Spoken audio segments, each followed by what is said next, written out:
Hello everyone, मैं ममतेश गुप्ता। आज हम देख रहे हैं सी टेट के पेपर 2 के लिए मैराथन। और आपका जो सी टेट का पेपर है उसमें 31 से और 90 तक के जो क्वेश्चन होते हैं वो पेपर 2 में एसएसटी से पूछे जाते हैं।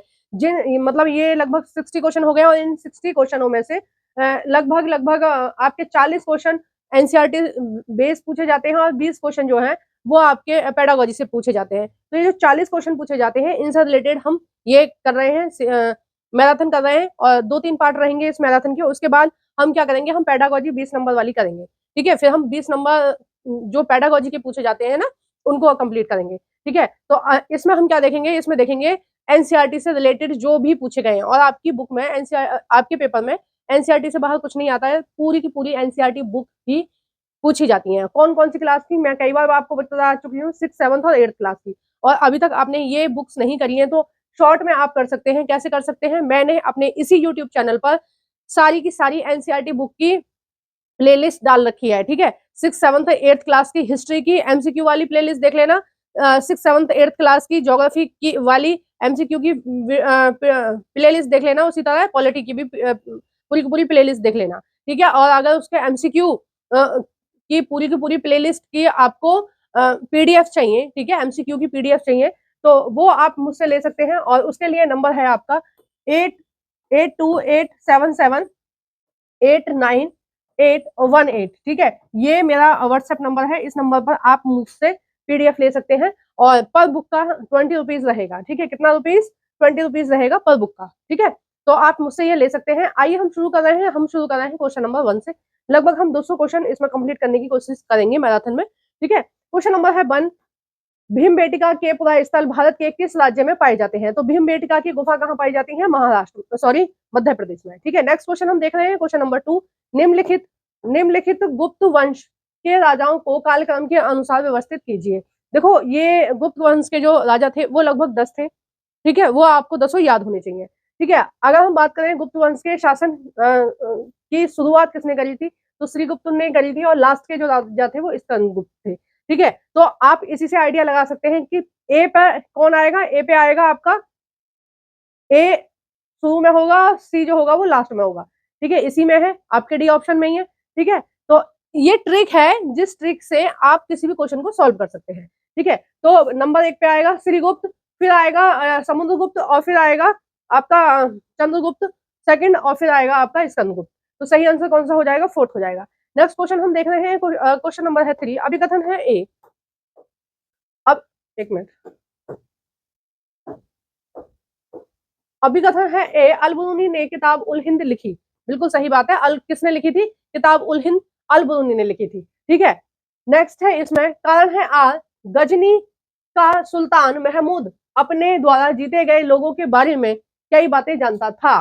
तो इसका जो सही आंसर हो जाएगा वो हो जाएगा आपका, देखो इसमें दे नहीं रखा, ए और बी दोनों सही है। ठीक है, इसका क्वेश्चन नंबर 3 का जो सही आंसर है वो उसमें दिया हुआ है कि ए और बी जो है वो दोनों सही हैं। और आर, ए और आर दोनों सही है और आर ए का सही कारण बताता है। ठीक है, ये गलत यहाँ से हटेगा। ठीक है, दोनों सही हैं और आर ए का सही कारण बताता है। ठीक है, ये वाला जो थर्ड रहेगा वो इसका सही आंसर हो जाएगा। नेक्स्ट क्वेश्चन हम देख रहे हैं, क्वेश्चन नंबर है 4। पिस्तक का अर्थ क्या है? जो मुगल वास्तुकला का एक महत्वपूर्ण पहलू है। तो पिस्तक क्या है? पिस्तक है, पहला है 40 खंभों का सभा भवन, दूसरा है मेहराबदार प्रवेश द्वार, तीसरा है 8 कमरों से घिरा हुआ केंद्रीय सभा भवन, और चौथा है आयताकार आहते। तो इसका जो सही आंसर हो जाएगा वो हो जाएगा दूसरा, मेहराबदार प्रवेश द्वार। ठीक है, नेक्स्ट क्वेश्चन हम देख रहे हैं, क्वेश्चन नंबर है 5। क्वेश्चन नंबर 5 में पूछा गया है, निम्नलिखित को हाल के काल से शुरू करके अवरोही क्रम में यानी उल्टे क्रम में लगाइए। यानी कि आज से हम स्टार्ट करेंगे, आगे तक जाएंगे। ठीक है, तो अगर आपको ऐसे सहूलियत नहीं लग रही लगाने में तो आप क्या कर सकते हैं, आप शुरू से भी लगा सकते हैं। जैसे देखो, नंबर 1 पे कौन आएगा? अगर हम शुरू से लगाएं तो सबसे पहले क्या हुई थी? ऋग्वेद की रचना हुई थी। ठीक है, क्या हुई थी? ऋग्वेद की रचना हुई थी। फिर क्या हुआ था? फिर वर्ण व्यवस्था शुरू हुई। ठीक है, फिर क्या हुआ? फिर हुआ था अ, इसका क्या कहते हैं, बौद्ध धर्म का उदय। ठीक है, नहीं गलत हो गया, पहले हुई थी ऋग्वेद की रचना पहले नंबर पे, दूसरे नंबर पर वर्ण व्यवस्था, और तीसरे नंबर पे आएगा, हाँ, बौद्ध धर्म। ठीक है, बौद्ध धर्म स्टार्ट हुआ था। और बाद में हुआ था मौर्य साम्राज्य का उत्थान, ठीक है, क्योंकि बौद्ध धर्म पहले हुआ था और ये जो है ये बाद में हुआ था। अब हम इसको क्या करेंगे, अब हम इसको उल्टे क्रम में लगाएंगे, ठीक है। सीधे क्रम में तो हमें पता चल गया कि इस तरह से 1 2 3 4, तो हम पहले 4 वाला लेंगे, ठीक है, ठीक है। पहले हम क्या करेंगे, 4 वाला लेंगे, तो क्या हो गया, सी हो गया 4 नंबर पर, ठीक है। अब इसके उल्टा क्या होगा, डी हो गया, ठीक है। अब इसके बाद क्या हो गया, बी हो गया, इसके बाद क्या हो गया, ए हो गया। कई बार क्या होता है, जब हम पीछे से लगाते हैं तो हम कंफ्यूज हो जाते हैं, ठीक है। जैसे हमें इसमें पीछे से लगाना था, अब तो मैंने आपको बता ही दिया कैसे कर सकते हैं आप। जैसे हमें पीछे से लगाना था, तो सबसे नई घटना कौन सी है, अगर हम आज से देखें तो ये है मौर्य, 1 नंबर पर आएगा, ठीक है। 2 नंबर पर कौन सा आएगा, 2 नंबर पर आएगा बौद्ध धर्म का उदय, ठीक है। उससे पहले कौन सी चीज हुई थी, वर्ण व्यवस्था। उससे पहले कौन सी चीज हुई थी, ये ऋग्वेद की रचना, ठीक है। तो इस क्रम में हमें लगाना है, तो इसका जो सही आंसर होगा वो हो जाएगा 4, सी डी बी ए सही है, ठीक है। नेक्स्ट क्वेश्चन हम देख रहे हैं, क्वेश्चन नंबर है 6। कथन है ए करीब 2500 वर्ष पूर्व लोहे के औजार जिनमें जंगलों को साफ करने के लिए कुल्हाड़ियां और जुताई करने के लिए हलों के फल सम्मिलित हैं के बढ़ते प्रयोग के प्रमाण मिले हैं जो कृषि उत्पादन में बढ़ोतरी के लिए उपयोगी थे, ठीक है। इसमें बताया गया है कि ये सारी चीजें मिली है हमें 2500 साल पुरानी, ठीक है। तो ये क्या है, बिल्कुल सही है। कथन है बी लगभग 2500 साल वर्ष पूर्व तक अनेक शहर विकसित हुए थे, बिल्कुल सही बात है। धीरे धीरे क्या होने लगा था, 2500 साल पहले महाजनपद काल से कुछ समय पहले क्या होने लगा था कि धीरे धीरे शहर विकसित होने लगे थे, ठीक है। तो ए और बी दोनों सही है और ए आर से संबंधित है, ठीक है, या ए बी से संबंधित है, एक ही बात है। नेक्स्ट क्वेश्चन है क्वेश्चन नंबर 7।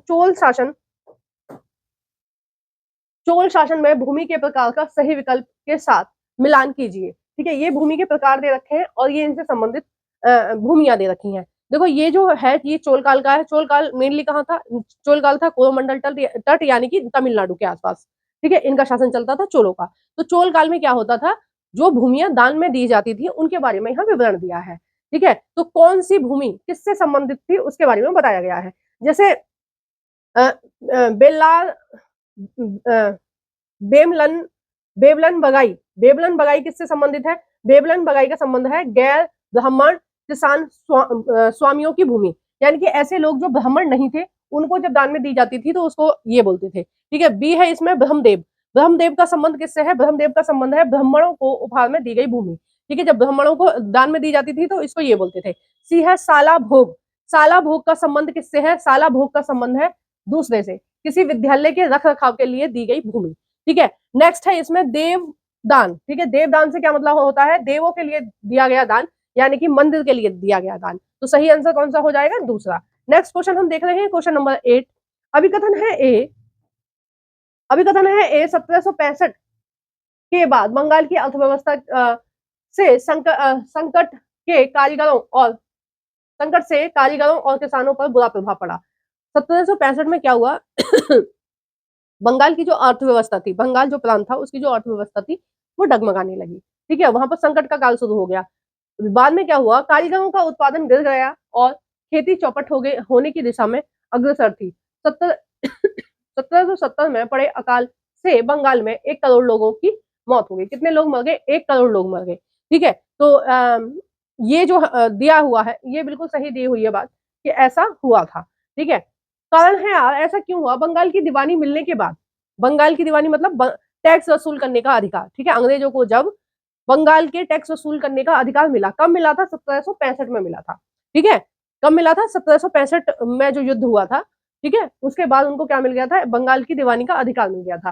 तो बंगाल की दीवानी मिलने के बाद ईस्ट इंडिया कंपनी की कोशिश यही थी कि वह अधिक से अधिक राजस्व प्राप्त करे और कम से कम कीमत पर बढ़िया से बढ़िया सूती वस्त्र और रेशमी कपड़े खरीदे और बंगाल में वसूले गए राजस्व का उपयोग वो निर्यात करने के लिए करते थे। वो क्या करते थे कि यहाँ से टैक्स वसूला, ठीक है, राजस्व यानी कि भूमि कर, ठीक है, भूमि कर लिया, टैक्स लिया, भूमि पर किसानों से टैक्स लिया, उस टैक्स का प्रयोग क्या करते थे, तो सूती कपड़े खरीदे, खाने पीने का कुछ सामान खरीदा, मसाले खरीदे और उनको अब ले फ्री में ले लिए ना, बिल्कुल ऐसे ही था कि हमसे उन्होंने पैसे लिए, ठीक है, वो इंग्लैंड से आए खाली हाथ, ठीक है, वो इंग्लैंड के व्यापारी खाली हाथ आए, यहाँ आकर उन्होंने फ्री में कपड़े सामान वगैरह सब ले लिया और यहाँ से लाद के ले गए अपने देश और अपने देश में उन्होंने वो पैसे में बेच दिया, ठीक है। तो हमारे यहाँ से धन जाता रहा और वहां उनकी भरपाई होती रही। इसलिए क्या हुआ, अर्थव्यवस्था डगमगाने लगी। बिल्कुल सेम ऐसे ही है जैसे आप अपने घर से पैसे निकाल निकाल के बाहर देते रहे, ठीक है, लोगों को बांटते रहे, और एक दिन क्या होगा, एक दिन आपका घर खाली हो जाएगा, ठीक है। आप घर भी बेच के दे दो तो आप क्या हो जाओगे, रोड पे आ जाओगे।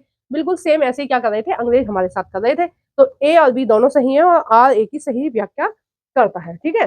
नेक्स्ट क्वेश्चन हम देख रहे हैं, क्वेश्चन नंबर है 9। क्वेश्चन नंबर है 9, 1829 में सती प्रथा को प्रतिबंधित करने में किसका योगदान था, यानी कि जो सती प्रथा थी उसको बंद करने के लिए किसने कदम उठाए थे, है ना। सती प्रथा क्या होती थी, सती प्रथा होती थी कि जब किसी भी महिला का पति मर जाता था तो वो क्या करती थी, वो अपने पति के साथ चिता पर बैठकर जल जाती थी, ठीक है। जहां उसकी पति की डेड बॉडी जलाई जा रही है, या तो वो उसी डेड बॉडी के साथ जल जाया करती थी, या फिर वो अपनी अलग से व्यवस्था करके अलग से, मतलब एक तरह से आत्महत्या करने वाली बात हो गई, ठीक है। ये प्रथा शुरू कहां से हुई थी, ये प्रथा शुरू हुई थी राजपुताने से, ठीक है। राजपुताने में क्या हो रहा था, जब मुगल हमारे देश में आए, ठीक है, जो बाहर के विदेशी लोग जब हमारे देश में आए, स्पेशली मुगल, तो मुगल क्या करते थे कि जब भी वो युद्ध लड़ते थे और युद्ध में सामने वाली पार्टी अगर हार जाए, ठीक है, राजपूत अगर हार जाए, तो वो क्या करते थे कि राजपूतों के महल से सभी रानियों को अपने यहाँ ले जाते थे और अपने यहाँ बेच देते थे, ठीक है, अलग अलग जगह, या उनको उनके साथ गंदा व्यवहार करते थे, ठीक है। तो उन सभी वो सभी रानियां क्या करती थी,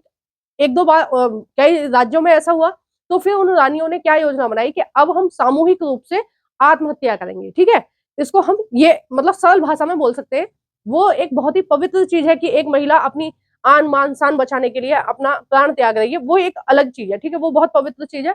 मैं ये नहीं कह सकती आत्महत्या से हम उसकी तुलना नहीं कर सकते, लेकिन मैं सरल भाषा में बता रही हूँ कि एक अग्निकुंड बनाती थी और उस अग्निकुंड में वो सभी की सभी मर जाया करती थी जब उनको ऐसा पता चलता था कि उनका जो राजा है वो युद्ध भूमि में हार गया है, ठीक है। मुगलों के आने से पहले ये प्रथा नहीं थी भारत में, क्योंकि पहले क्या होता था कि अगर युद्ध में दो दो राजा हैं, दोनों राजा लड़ रहे हैं, युद्ध में हार गया कोई भी राजा, तो दूसरे हारे हुए राजा को केवल सिंहासन छोड़ना होता था, ठीक है, राजमहल छोड़ना होता था, जबकि उसकी महिलाओं के साथ कोई भी गलत व्यवहार नहीं किया जाता था, ठीक है। राजपूतों का इतिहास रहा है कि राजपूत हमेशा महिलाओं का सम्मान करते हैं, ठीक है, गरीबों की सहायता करते हैं, दबे कुचले लोगों की हेल्प करते हैं, ठीक है।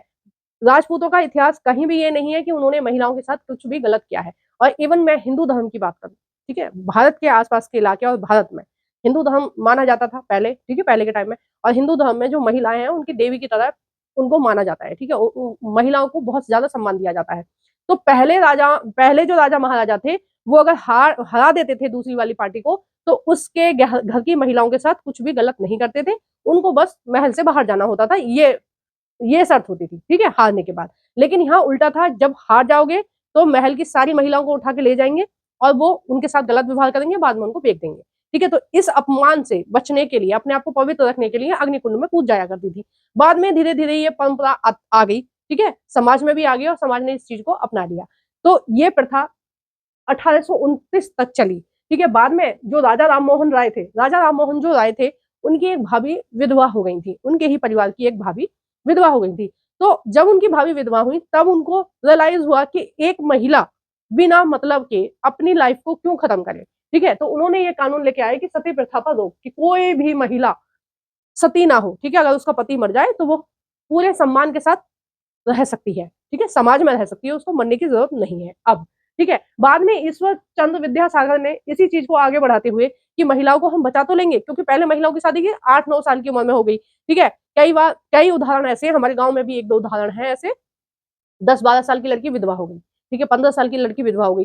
कई सारी औरतों ने अपने पति को देखा भी नहीं और वो विधवा हो गई, ठीक है। जैसे शादी हुई, छोटे बच्चों की शादी हुई, 5-6 साल की उम्र में शादी हुई, शादी होने के बाद वो पग फेरे की जो रस्म होती थी वो 5-6 साल बाद होती थी, कि जब लड़की मैच्योर हो जाएगी, जब हम तुम्हारे घर इसको छोड़ जाएंगे, ठीक है। तो मेरी भी अम्मा की जो शादी हुई थी वो लगभग 14 साल की उम्र की शादी हुई थी और 7 साल बाद उनका गौना हुआ था, लगभग 17 साल में उनका गौना हुआ था, ठीक है। मैं अपने अम्मा के जमाने की बात कर रही हूँ और उनकी जो शादी थी वो आजादी के लगभग हुई थी, ठीक है, जब हमारा देश आजाद हुआ था तब हुई थी उनकी शादी।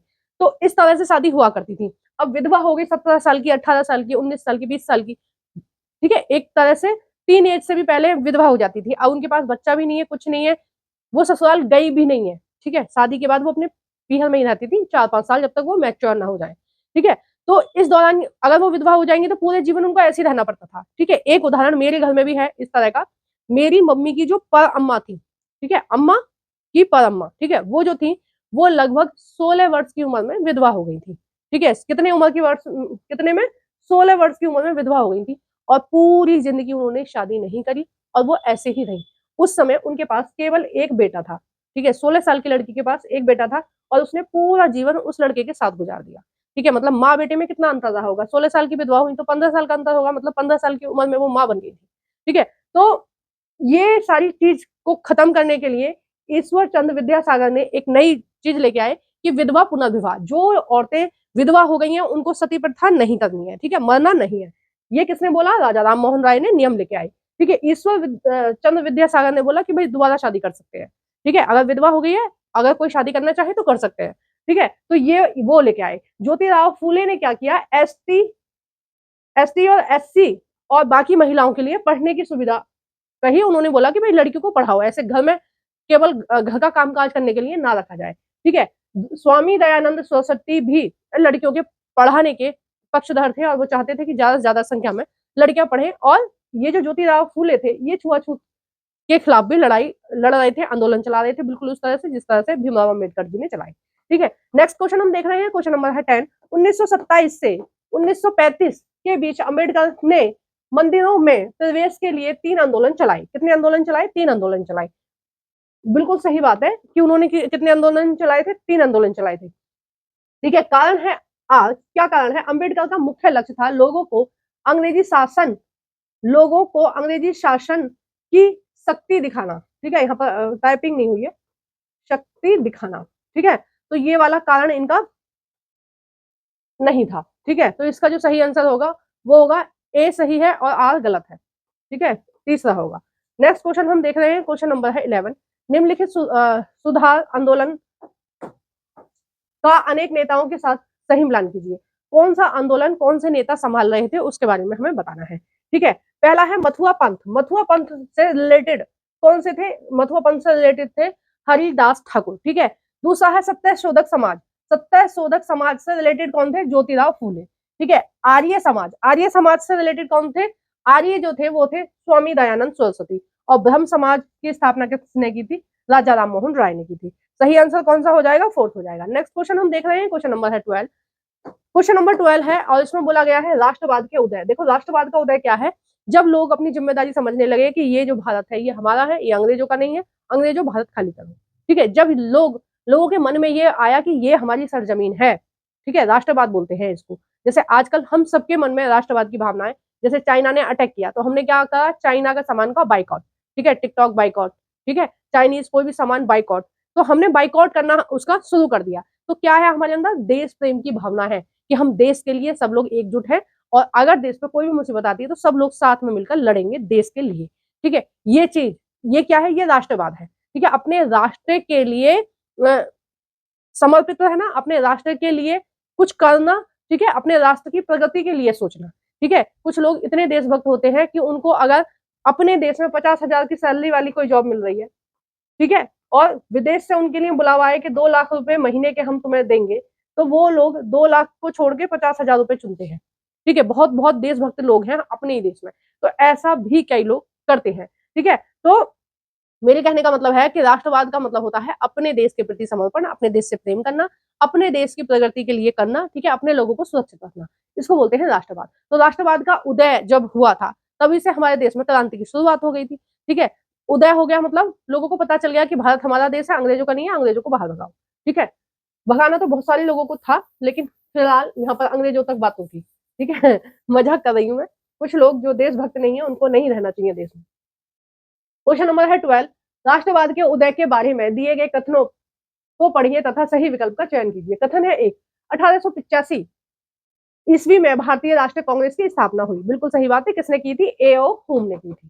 ठीक है, नेक्स्ट है इसमें बी, अधिकांश शुरुआती नेता ग्रामीण और अशिक्षित पृष्ठभूमि से आते थे। ठीक है, तो क्वेश्चन नंबर 12 का जो सही आंसर हो जाएगा वो हो जाएगा पहला, ए सही है, आर गलत है। आर क्यों गलत है, ग्रामीण और अशिक्षित, जो ग्रामीण क्षेत्र से आते थे ये बात सही है, ठीक है, लेकिन अशिक्षित थे ये बात बिल्कुल गलत है। सारे ही नेता उस समय कांग्रेस में पढ़े लिखे थे। ठीक है, कोई भी आंदोलन, कोई भी चीज जो चलती है, ठीक है, आज हम राष्ट्रवाद की बात कर रहे हैं, राष्ट्र के लिए आप जब कर पाओगे जब आपके पास कुछ होगा। ठीक है, कुछ होगा मतलब दो तीन चीज होनी चाहिए, एक तो पैसा होना चाहिए, पावर होनी चाहिए, ठीक है, तीसरा आपके पास शिक्षा होनी चाहिए। आप लीड कर रहे हो 1000, 2000, लाख, 2 लाख लोगों को, आपको ज्ञान भी तो होना चाहिए कि आपको किस दिशा में लेके जाना है। ठीक है, जैसे कुछ लोगों को बुरा लगेगा, लेकिन मैं कह देती हूँ, गांधी जी ने कई सारे आंदोलन चलाए। ठीक है, ज्यादातर आंदोलन उनके सक्सेसफुल रहे, लेकिन एक आंदोलन चलाया 1942 में। ठीक है, मैं उनके उस पर सवाल नहीं उठा रही हूँ ज्ञान पर, लेकिन मैं पूछना चाहती हूँ बिल्कुल उसी तरह से जिस तरह से सुभाष चंद्र बोस ने पूछा था महात्मा गांधी से उस समय, कि 1942 में जो भारत छोड़ो आंदोलन चलाया गया, ठीक है, उसके बाद उन्होंने ये आंदोलन वापस क्यों लिया। ठीक है, ये आंदोलन वापस क्यों लिया गया, कि सॉरी, असहयोग आंदोलन, भारत छोड़ो आंदोलन नहीं, असहयोग आंदोलन क्यों लिया गया वापस। ठीक है, कब हुआ था? 1930 में। 1930 में अच्छा खासा देश आजाद हो रहा था। ठीक है, चोरा चोरी हत्याकांड हुआ, आंदोलन पूरा की पूरा वापस ले लिया गया। इतने सारे लोगों की कुर्बानी बेकार गई, इतने सारे लोगों ने जिन्होंने नौकरी छोड़ी वो बेकार गई, बच्चों ने पढ़ना लिखना छोड़ा वो बेकार गया। ये सब आपकी 8th क्लास की बुक में लिखा हुआ है। तो ये सब क्यों करा? ठीक है, ये सब नहीं करना चाहिए था मेरे हिसाब से। ये जो असहयोग आंदोलन जो वापस लिया था, वो गांधी जी की, मुझे ऐसा लगता है पर्सनली, वो सबसे बड़ी भूल थी। ठीक है, 1930 में देश आजाद हो जाता और पाकिस्तान भी नहीं जाता, बांग्लादेश भी नहीं जाता। ठीक है, इसके बाद से आवाज उठी थी कि पाकिस्तान अलग चाहिए। इस टाइम तक पाकिस्तान अलग की आवाज नहीं उठी थी, तो इस समय हमें आजादी मिल सकती थी। देखो, कोई भी आंदोलन चलाने के लिए एक पढ़ा लिखा व्यक्ति होना चाहिए, पैसे वाला व्यक्ति होना चाहिए। आंदोलन बिना पैसे के नहीं होता है, और उसके पास पावर होनी चाहिए। जब पैसा होगा, पावर होगा, तभी लोग आपके पीछे चलेंगे और ज्ञान होगा। ठीक है, कोई भी आंदोलन आप संभाल रहे हो सकता है भविष्य में आपको कोई भी आंदोलन करना पड़े। ठीक है, ये लोकतंत्र है, यहाँ अपनी बात कहने का अधिकार है, और कुछ ना कुछ इस तरह की चीजें करनी पड़ती हैं। तो मैं आपसे कहना चाहती हूँ कि आप अगर लीडर बन रहे हो तो आप ध्यान रखना कि जितने लोग आपके पीछे चल रहे हैं लाइन में, ठीक है, जितने लोग आपके कहने से चल रहे हैं, वो सब आपकी जिम्मेदारी है। ठीक है, जैसे आप मेरी वीडियो देख रहे हो, तो ये मेरी जिम्मेदारी है कि मैं आपको अच्छा और बढ़िया कंटेंट दूं। ठीक है, ये मेरी जिम्मेदारी है पर्सनली। ठीक है, उसी तरह से आप कभी नेता बनो तो ये आपकी जिम्मेदारी है कि जितने लोग आप पर भरोसा करके आपके पीछे चल रहे हैं, आप उनमें से किसी एक व्यक्ति का भी नुकसान ना होने दें। ठीक है, ये जिम्मेदारी किसकी है? आपकी। और आप कब कर पाएंगे? जब आपके पास ज्ञान होगा। ठीक है, उनको खड़े रखने के लिए आपके पास पैसे होंगे। ठीक है, क्योंकि खड़े खड़े कब रहेंगे? जब उनको खाना पानी टाइम पे मिलेगा। ठीक है, आंदोलन, भूखे पेट आंदोलन कितने दिन चलेगा? और कौन मान रहा है तुम्हारी बात? हमारे देश में कई लोग ऐसे ही आंदोलन में मर जाते हैं, कुछ नहीं होता है उनका। ठीक है, किसी को कोई फर्क नहीं पड़ता है, आप भूखे मर जाओ। इससे अच्छा है कि आप खा पी के चिल्लाओ, तब लोग सुनेंगे आपकी आवाज की एक्चुअल में आपके साथ गलत हो रहा है। ठीक है, और आपकी बात मानी जाएगी। क्वेश्चन नंबर है 13, अभी कथन है ए, अंग्रेजों ने सेना में भारतीय सिपाहियों का अनुपात कम किया। ठीक है, करने और यूरोपीय सिपाहियों की संख्या बढ़ाने का निर्णय लिया। बिल्कुल सही बात है। 1857 का जो विद्रोह हुआ, वो क्यों हुआ था? वो इसलिए हुआ था कि यूपी, बिहार, पंजाब, हरियाणा, ठीक है, और राजस्थान, और ये पूरा जो इलाका था मध्य प्रदेश का, ठीक है, इस पूरे इलाके में 1857 की क्रांति हुई थी। यहाँ पर उन्होंने, अंग्रेजों ने नोटिस करा, जब क्रांति दबा दी उसके बाद उन्होंने नोटिस करा कि ये जो आंदोलन हुआ ये इसलिए हुआ क्योंकि वो स्थानीय लोग ही सिपाही थे। ठीक है, अब स्थानीय लोग सिपाही थे, मतलब ये हुआ कि यूपी के लोग हैं, यूपी में ही भर्ती उनकी हो गई। ठीक है, सिपाही कौन से हैं? यूपी के। अब यूपी के लोगों से जब टैक्स वसूला जाएगा, ठीक है, तो टैक्स, जो लोग टैक्स नहीं देंगे वो भेजे कौन जाएंगे? वही सिपाही। ठीक है, अब मान लो मैं एक सिपाही हूँ, ठीक है, मैं सेना में, उसमें अंग्रेजों के यहाँ भर्ती हूँ। अब मुझसे बोला गया कि मेरी ही गांव से मैं टैक्स वसूल करके लाऊं।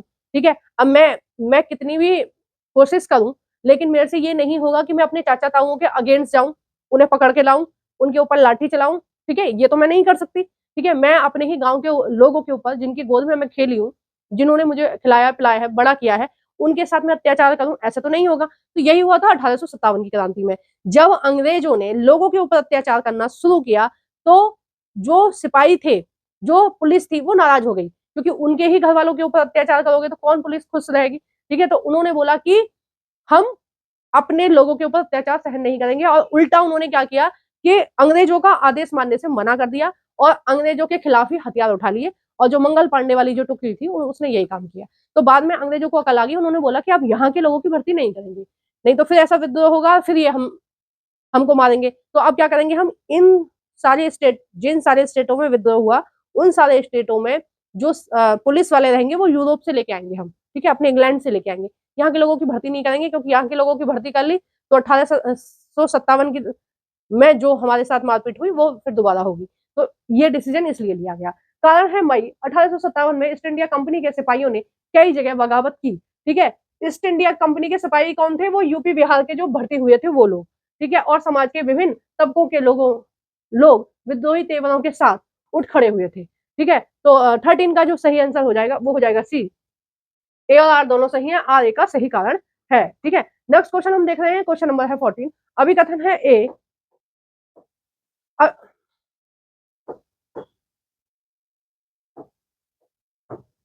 अभिकथन है ए, प्रधानमंत्री जवाहरलाल नेहरू और उप प्रधानमंत्री वल्लभ भाई पटेल दोनों ही भाषा के आधार पर राज्य के गठन की नीति के विरोधी थे। ठीक है, जब हमारा देश आजाद हुआ था, कब हुआ था? 1947 में हमारा देश जब आजाद हुआ, तो फिर हमारा संविधान लागू हुआ था 1950 में। ठीक है, 26 जनवरी 1950 को हमारा देश आजाद हुआ था। ठीक है, 1950 को हमारा देश क्या हुआ था? आजाद, वो सॉरी, संविधान लागू हुआ था। 1947 में देश आजाद हुआ था। तो जब हमारा देश में संविधान लागू हुआ, तो बहुत सारे राज्य बोले कि हमें भाषा के आधार पर अलग अलग रहना है। ठीक है, जिनमें बहुत सारे ये जो राज्य थे, ये बोल रहे थे कि हमें अलग अलग रहना है। ठीक है, तो इस बात के लिए कौन राजी नहीं था? सरदार वल्लभ भाई पटेल और नेहरू जी राजी नहीं थे। क्यों राजी नहीं थे? उनका ऐसा मानना था कि अगर सब लोग अलग अलग हो जाएंगे तो हमारे भारत के उतने ही टुकड़े हो जाएंगे, बिल्कुल वैसे ही हो जाएगा जैसे पाकिस्तान की वजह से 2 टुकड़े हो गए। ठीक है, एक टुकड़ा पाकिस्तान हो गया, एक टुकड़ा बांग्लादेश हो गया। ठीक है, बीच में भारत रह गया। तो उनका ऐसा मानना था कि अगर राज्य में अलग अलग सबको छूट दे दी जाए, तो कहीं ऐसा ना हो कि भारत को संभालना भारी हो जाए। ठीक है, क्योंकि नया नया देश आजाद हुआ था, नई नई व्यवस्था थी, तो समझ नहीं आ रहा था किसी को भी। अभी के परिप्रेक्ष्य में देखें तो जब हमारा देश आजाद हुआ था, उस समय हमारे देश में 14 राज्य थे। ठीक है, अभी कितने हैं? 28 हैं, दुगने हो गए हैं। और अब ऐसा लगता है कितने राज्य और बढ़ जाएं। ठीक है, 28 के 30 भी हो जाएं, 32 हो जाएं, 35 हो जाएं, कोई फर्क नहीं पड़ेगा। ऐसी शांतिपूर्ण तरीके से व्यवस्था चलती रहेगी जैसे अब चल रही है, सब लोग सब मिलजुल कर रहेंगे आराम से। ठीक है, तो ये जो ए है बिल्कुल सही है। कारण है आ, राज्य पुनर्गठन और आयोग ने 1965 में सुझाव दिया कि असमिया, बंगाल, उड़िया, ठीक है, उड़ीसा की भाषा है उड़िया, तमिल, मलयालम, कन्नड़ और तेलुगु भाषाओं के लिए अलग अलग प्रांतों का गठन करने के उद्देश्य से जिले और प्रांतों की सीमा को पुनर्गठित किया जाए। देखो ये भी बिल्कुल सही है, ये भी बिल्कुल सही है, लेकिन ये इससे रिलेट नहीं कर रहा। ये जो बात है ये कब की है? ये लगभग 1950 की है। ठीक है, और ये जो नीचे वाली बात है ये लगभग उससे 15 साल बाद की है। ठीक है, एक और नेता हुए दक्षिण भारत में, उनका नाम था रामलू सीतारमन, कुछ ऐसे करके नाम था, या एग्जैक्ट नाम मुझे याद नहीं आ रहा है। उन्होंने उल्लू सीतारमन करके कुछ नाम है उनका, राम सीता है उनके नाम में। ठीक है, तो उन्होंने एक आंदोलन चलाया, उन्होंने बोला कि आंध्र प्रदेश को भाषा के आधार पर अलग होना है। ठीक है, कब चलाया था? उन्होंने चलाया था 1900 उसमें चलाया था 53 में। ठीक है, 1953 में ये आंदोलन चलाया था, और तब तत्कालीन प्रभाव से कुछ नहीं हुआ था, और इस आंदोलन में उन्होंने अमरण अनशन किया और उनकी मृत्यु हो गई। ठीक है, बाद में ये सारी चीजें आगे बढ़ती रही और लगभग 65 में जाकर ये बात हुई कि भाई ठीक है, भाषा के आधार पर राज्य बना दिए जाए। ठीक है, तो सबसे पहला राज्य कौन बना था भाषा के आधार पर? आंध्र प्रदेश बना था। ठीक है, अभी आंध्र प्रदेश के भी 2 टुकड़े हो गए और तेलंगाना और आंध्र प्रदेश, ठीक है, 2 अलग अलग स्टेट बन गए। तो क्वेश्चन नंबर 14 का जो सही आंसर हो जाएगा वो हो जाएगा दूसरा। ठीक है, नेक्स्ट क्वेश्चन है, क्वेश्चन नंबर है 15। आसमान में विभिन्न खगोलीय पिंडों के विषय में दिए गए कथनों में से कौन सा कथन सही है? आसमान में जो चीजें दिखती हैं उनको क्या बोलते हैं? हम खगोलीय पिंड बोलते हैं। तो कौन सी चीज सही है? ठीक है, ए है, हम रात में आकाश में असंख्य टिमटिमाते तारों की गर्मी और प्रकाश अनुभव नहीं करते हैं क्योंकि वे बहुत दूर हैं। ठीक है, बिल्कुल सही है। दूसरा है, अर्स मेजर नक्षत्र 7 तारों का समूह है जिसे सप्तऋषि भी कहा जाता है, बिल्कुल सही है। सी है, ध्रुव तारा अपना स्थान बदलता रहता है, नहीं, बिल्कुल गलत है। ध्रुव तारा अपना स्थान नहीं बदलता है, वो उत्तर दिशा में दिखाई देता है हमेशा। ठीक है, ऑप्शन है डी, चंद्रमा अलग अलग समय पर अलग अलग आकार में विभिन्न अवस्थाओं में दिखाई देता है। ठीक है, बिल्कुल सही बात है, कभी पूरा चांद दिखाई देगा पूर्णिमा के दिन। ठीक है, फिर पूर्णिमा के बाद में वो कम कम दिखाई देने लगता है। ठीक है, क्योंकि फिर वो आधा आधा चांद दिखाई देने लगता है इस तरह से। ठीक है, तो सही कौन सा हो जाएगा इसमें? जिसमें सी नहीं है वो सही हो जाएगा, सी सब में है, बस पहले वाले में नहीं। ठीक है, नेक्स्ट क्वेश्चन हम देख रहे हैं, क्वेश्चन नंबर है 16। ग्लोब के विषय में कौन सा कथन जो है वो सही है? ग्लोब के बारे में कौन सी चीज सही है वो हमें बतानी है। ए है, ग्लोब पृथ्वी का सही मॉडल या छोटा प्रतिरूप है। ठीक है, बिल्कुल सही बात है, ग्लोब बिल्कुल वैसा ही डिजाइन किया गया है जैसा एक्चुअल में पृथ्वी है। ठीक है, बी है, ग्लोब आकार और प्रकार में विभिन्न हो सकते हैं। सही बात है, कोई बड़ा भी हो सकता है, कोई छोटा भी हो सकता है। ठीक है, कोई सबका आकार अलग अलग हो सकता है, जितने पैसे डालोगे उतना ही बड़ा मिलेगा आपको। ठीक है। अब मेरे पास पैसे कम थे, मैंने छोटा सा ले लिया, ये है। ठीक है, तो आकार में चेंज हो सकता है, ये नहीं है कि इसी साइज का मिलेगा, बड़ा भी मिल सकता है, छोटे छोटे भी मिलते हैं। ठीक है, हमारे पास थोड़े पैसे ठीक ठाक थे तो हमने बीच वाला ले लिया है, काफी बड़े बड़े भी मिलते हैं। ठीक है, तो जितने पैसे डालोगे उतना ही बड़ा ग्लोब ले सकते हो। सी है इसमें ग्लोब पर देश, महाद्वीप और महासागर उनके सही आकार में दिखाए गए हैं। ठीक है, उसी आकार में दिखाए गए हैं जिस आकार में एक्चुअल में वो अंतरिक्ष से दिखाई देते हैं। डी है यह स्थिर और ना घूमने वाला है, तो ये गलत है। ठीक है, जो ग्लोब है, ग्लोब के बारे में यहाँ पर बोला गया है, स्थिर नहीं होता है, घूमने वाला होता है, बिल्कुल घूमने वाला होता है। ग्लोब का मतलब ये है कि जैसे पृथ्वी घूम रही है वैसे ये घूमेगा, घूम रहा है ना ऐसे, बिल्कुल यही होता है ग्लोब। ठीक है, तो सही आंसर कौन सा हो जाएगा? सही आंसर हो जाएगा जिसमें डी नहीं है, तो पहले में ही डी नहीं है, बाकी सब में डी है। नेक्स्ट क्वेश्चन हम देख रहे हैं, क्वेश्चन नंबर है 17। निम्न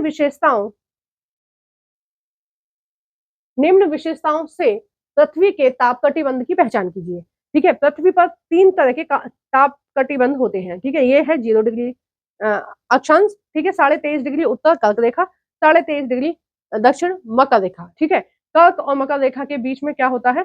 उष्ण कटिबंध होता है। ठीक है, नंबर 2 पर हम अलग कलर से लेंगे, नंबर 2 पर होती है 66.5 डिग्री। ठीक है, 23.5 डिग्री से 66.5 डिग्री जो होती है उसको बोलते हैं, उस इस रेखा को बोलते हैं 66.5 डिग्री रेखा। ठीक है, ऐसे ही बिल्कुल नीचे में है 66.5 डिग्री रेखा।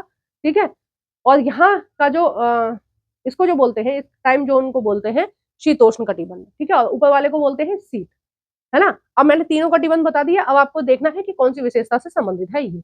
ए है दोपहर का सूर्य कभी भी सिर के ऊपर नहीं होता। ठीक है, सूर्य सिर के ऊपर नहीं होता। देखो कटिबंध उष्ण कटिबंध में तो होता है हमेशा, यानी कि ये वाला तो नहीं है, बीच वाला। ठीक है, तो कौन सा है? या तो ये है या तो ये है। ठीक है, दूसरा है इन क्षेत्रों का तापमान मध्यम होता है, तो पक्का यही है, शीतोष्ण कटिबंध है बीच वाला। ठीक है, ये कौन सा था? उष्ण कटिबंध, ये है शीतोष्ण कटिबंध, ये है शीत कटिबंध। शीत कटिबंध जो पूरी साल बर्फ से ढके रहते हैं, नॉर्थ पोल और साउथ पोल। ठीक है, तो ये कौन सा हो गया? बीच वाला हो गया। ठीक है, एक और स्टेटमेंट देख लेते हैं, ये उत्तरी गोलार्ध में कर्क रेखा, ठीक है, 23.5 डिग्री कर्क रेखा और उत्तरी ध्रुव, ठीक है, और उत्तरी ध्रुव तथा दक्षिण गोलार्ध में मकर रेखा, ये है मकर रेखा, और दक्षिणी ध्रुव के बीच वाले क्षेत्र में है। तो कौन सा हो गया? शीतोष्ण कटिबंध हो गया, बिल्कुल स्पष्ट इसमें बताया गया है। ठीक है, नेक्स्ट क्वेश्चन हम देख रहे हैं, क्वेश्चन नंबर है 19। इस प्रकार के वन में नरम काठ वाले वृक्ष जैसे चीड़, देवदार आदि उगते हैं या पैदा होते हैं। देखो ये पहाड़ी इलाके में ही होते हैं नरम काठ वाले। नरम काठ वाले मतलब जिनकी लकड़ी हल्की होती है, मजबूत होती है, हल्की होती है। ठीक है, तो इस तरह के जो नरम काठ वाले होते हैं वो कहाँ पाए जाते हैं? पहला है शीतोष्ण पर्णपाती वन में, दूसरा है शीतोष्ण सदाबहार वन में, तीसरा है शंकुधारी वन में, और चौथा है उष्ण कटिबंधीय पर्णपाती वन में। ठीक है, तो ये कहाँ पाए जाते हैं? ठंड वाले इलाके में पाए जाते हैं, और मेनली कहाँ पाए जाते हैं? शंकुधारी वन होते हैं। ठीक है, और ये जो नरम काठ वाली लकड़ी होती है इससे माचिस बनती है। ठीक है, नेक्स्ट है क्वेश्चन नंबर है 20। क्वेश्चन नंबर है 20, अभी कथन है ए स्थल की ऊंचाई एवं वनस्पति की विशेषता एक दूसरे से संबंधित है। ठीक है, स्थल की ऊंचाई डिपेंड करती है कि वहां पर वनस्पति कैसे होगी। जैसे प्लेन एरिया में लंबे चौड़े पेड़ होते हैं, ठीक है, सदाबहार वन जो होते हैं वो लंबे चौड़े होते हैं, और अगर हम उससे ऊपर की तरफ जाएंगे शीतोष्ण कटिबंध में तो थोड़े नाटे मिलेंगे हमें पौधे। ठीक है, क्योंकि वहां पर क्या होता है, बर्फबारी हो जाती है 1-2 महीने। कुछ इलाके ऊपर के हैं, ठीक है, ज्यादा ऊंचाई के हैं, तो वहां पर शंकुधारी वन होते हैं। शंकुधारी वन बिल्कुल वैसे ही होते हैं, जो आपने क्रिसमस वाला पौधा देखा है ना, वो शंकुधारी वन का उदाहरण है। ठीक है, क्रिसमस वाला पौधा देखा ना, क्रिसमस पे एक ट्री लगाते हैं, क्रिसमस ट्री जिसको बोलते हैं, वो किसका उदाहरण है? वो शीतोष्ण कटिबंध में जो वन पाए जाते हैं उसका उदाहरण है। ठीक है, तो ये बिल्कुल सही बात है कि स्थान और ऊंचाई पर डिपेंड करता है कि वनस्पति कैसी होगी। ठीक है, कारण है और वनस्पति की वृद्धि ढाल और मिट्टी की परत की मोटाई पर भी निर्भर करती है। देखो मिट्टी की परत जो है वो पतली है तो छोटे होंगे पौधे, क्योंकि उनको नरिशमेंट कहाँ से मिलेगा। ठीक है, और मोटी परत है तो ज्यादा लंबे चौड़े होंगे। ठीक है, तो सही आंसर कौन सा हो जाएगा 20 का? सही आंसर हो जाएगा दूसरा, ए और आर दोनों सही है। आर ए की सही व्याख्या नहीं करता। क्यों नहीं करता? क्योंकि यहाँ पर स्थान और ऊंचाई की बात करी गई वनस्पति से संबंधित। ठीक है, जबकि नीचे किस बारे में बात बोली गई? नीचे बोला गया है मिट्टी के बारे में। ठीक है, कि वनस्पति की जो वृद्धि है। ठीक है, ऊपर क्या बोला गया? वनस्पति की विशेषताओं के बारे में। ठीक है, नीचे बोला गया वृद्धि किस पर निर्भर करती है? मोटाई पर। तो इसलिए ये वाला जो क्वेश्चन है ये इसका जो ऑप्शन है वो दूसरा ही सही होगा। ठीक है, नेक्स्ट क्वेश्चन हम देख रहे हैं, क्वेश्चन नंबर है 21। क्वेश्चन नंबर है 21। ए है ठंडी महासागरीय धाराएं। ठीक है, ठंडी महासागरीय धारा कहाँ चलेंगी? देखो, एक बारी मैं ग्लोब पर आपको थोड़ा सा समझाना चाहूंगी कि किस तरह से है। तो ग्लोब बनाने के लिए थोड़ी सी खाली जगह लेंगे हम। ठीक है, ये रही, ये खाली जगह है, मैं यहाँ पर थोड़ा सा आपको समझाना चाहती हूँ। देखो, ये मान लो ये एक ग्लोब है। ठीक है, मान लो हमारी पृथ्वी है, इस पर ये है 0 डिग्री अक्षांश। ठीक है, यहाँ से सूर्य की किरणें जो है वो सीधी चल रही है। ठीक है, अब यहाँ पर सूर्य की किरणें सीधी पड़ रही है तो ये यहाँ पर गर्मी रहती है। ठीक है, अब यहाँ पर गर्मी रहती है तो यहाँ पर महासागर भी है, तो महासागर गर्म होंगे तो कैसी जलधाराएं चलेंगी? गर्म जलधाराएं। ठीक है, 0 डिग्री अक्षांश पर कैसी धाराएं चलेंगी? गर्म जलधाराएं। ठीक है, वहीं अगर हम बात करें 66.5 डिग्री की, तो यहाँ पर कैसी जलधाराएं चलेंगी? नॉर्मल टेम्परेचर वाली। और हम बात करें नॉर्थ और साउथ पोल की, तो यहाँ पर कैसी जलधाराएं चलेंगी? ठीक है, देखो, ये जो एरिया है यहाँ पर कैसी चलेंगी? गर्म। ठीक है, और वहीं अगर मैं बात करूं यहाँ की, तो यहाँ पे कैसी चलेंगी? नॉर्मल। और अगर हम बात करें ध्रुवों की, ठीक है, इस एरिया की, अब ये बर्फ से ढका, पूरा ढका हुआ है, तो यहाँ पर कैसा जल होएगा? ठंडा। ठीक है, तो जब भी क्या होगा? जो जलधाराएं ऊपर से ध्रुवों से नीचे की तरफ आएंगी तो कैसी होंगी? ठंडी, क्योंकि ध्रुव कैसे हैं? ठंडे। अगर जलधाराएं भूमध्य रेखा से ऊपर की तरफ जाएंगी तो कैसी होंगी? गर्म। ध्यान रखना, बहुत इंपॉर्टेंट क्वेश्चन है, लगभग हर एग्जाम में आपको हेल्प करेगा, टीजीटी पीजीटी तक भी। ठीक है, ट्रिक समझ लो, ट्रिक क्या है? ट्रिक ये है कि 0 डिग्री अक्षांश पर सूर्य की सीधी किरणें पड़ती हैं तो पानी भी गर्म होता है स्थल के साथ साथ। तो जलधाराएं कैसी चलती हैं? 0 डिग्री के आसपास गर्म। ठीक है, चाहे उनकी दिशा इधर हो या ऊपर हो, कैसी जलधाराएं चलेंगी? गर्म जलधाराएं चलेंगी। ठीक है, और अगर ध्रुवों से नीचे की तरफ आएंगी तो ठंडी आएंगी, क्योंकि ध्रुव जो है वो बर्फ से ढके हुए हैं। अब इसी के संबंध में ये क्वेश्चन पूछा गया है। कौन सा क्वेश्चन पूछा गया है? क्वेश्चन नंबर है 21। ठीक है, अब हमें ये बताना है कि कौन सा किससे संबंधित है। ठीक है, पेन भी चेंज करेंगे, मुझे रेड पेन ही पसंद है। आपको कौन सा पसंद है आप बताना, आपकी पसंद से भी पढ़ा देंगे, ऐसी कोई बात नहीं है कि हम अपने ही चलाएंगे, रेड पेन से ही पढ़ाएंगे। आपको जो भी पेन का कलर पसंद है आप मुझे बता सकते हैं, मैं उससे भी पढ़ा दूंगी। ठीक है, देखो, पहला इन्होंने दे रखा है ठंडी महासागरीय धाराएं। ठंडी कहां से कहां तक चलेंगी? ठंडी चलेंगी ध्रुवों से, क्योंकि ध्रुव हमारे बर्फ से ढके हुए हैं, ध्रुवों से उष्ण कटिबंधीय अक्षांशों की ओर प्रवाहित होती हैं। ठीक है, नेक्स्ट दे रखा है ज्वार भाटा। ठीक है, ज्वार भाटा जो है वो किससे संबंधित है? ज्वार भाटा संबंधित है आपके दिन में 2 बार महासागरीय जलधाराओं का ऊपर उठना और नीचे। ठीक है, महासागर क्योंकि पृथ्वी ऐसे घूम रही है, ठीक है, और चंद्रमा भी उसका चक्कर लगा रहा है, तो चंद्रमा के आकर्षण बल के कारण क्या होता है? जिस तरफ पृथ्वी का फेस, जो फेस पृथ्वी का चंद्रमा की साइड होगा, उसका जो जल होगा वो ऐसे हो जाएगा। ठीक है, तो दिन में 2 बार ऐसा आमना सामना होता है कि जो जल है ऊपर जाता है और नीचे आता है। ठीक है, महासागरों का जल दिन में 2 बार, लगभग 13 घंटे 26 मिनट का अंतर रहता है इसमें। जो जल है वो ऊपर जाता है, नीचे आता है, ऊपर जाता है, नीचे आता है। कितनी बार? 2 बार। कितना अंतर होता है?